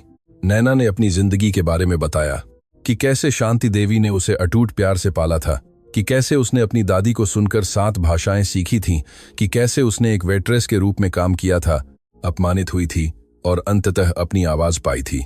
तुमने जर्मन में जवाब दिया। राधा हंस पड़ी, नैना की कहानी बताते हुए आंसू बहा रही थी। बेशक तुमने किया। तुम मेरी बेटी हो और शांति देवी की पोती हो, 2 सबसे मजबूत महिलाएं जिन्हें मैं जानती हूं। जब सूरज पेरिस पर अस्त होने लगा, आकाश को सुनहरे और गुलाबी रंगों से रंग रहा था, तो राधा ने नैना के हाथों को पकड़ा। और अब क्या? अब तुम मेरे साथ घर आओ। दादी को तुम्हारी जरूरत है, मुझे तुम्हारी जरूरत है। अब छिपने के लिए कोई नहीं है मां। ओबेरॉय खत्म हो गए हैं। राघव और रोहन ने जो कुछ भी किया उसके लिए न्याय का सामना करेंगे, और तुम अपना जीवन वापस पाने की हकदार हो। राधा ने खिड़की से शहर की सड़कों की ओर देखा जो इतने लंबे समय से उसका आश्रय रहा था। मैंने 20 साल से ज्यादा समय भागते हुए बिताया है नैना, छिपते हुए, आधा जीवन जीते हुए, क्योंकि मेरे दिल का दूसरा आधा तुम्हारे साथ था। क्या मैं वास्तव में वापस आ सकती हूं? क्या मैं वास्तव में फिर से शुरू कर सकती हूं? फिर से शुरू नहीं मां। जारी रखो, वहां से जारी रखो जहां हमें अन्यायपूर्ण तरीके से अलग किया गया था। एक परिवार के रूप में जारी रखो। हफ्तों बाद शहर के हवाई अड्डे पर शांति देवी एक व्हील चेयर में रीना, अशोक और मेडिकल टीम से घिरी हुई इंतजार कर रही थीं, जिसने उनके साथ जाने पर जोर दिया था। जब अंतर्राष्ट्रीय आगमन के दरवाजे खुले और नैना एक सफेद बालों वाली महिला का हाथ पकड़े हुए दिखाई दी, तो शांति देवी की चीख शुद्ध पशुवत थी। अपनी खोई हुई बेटी को ढूंढने वाली मां की आवाज।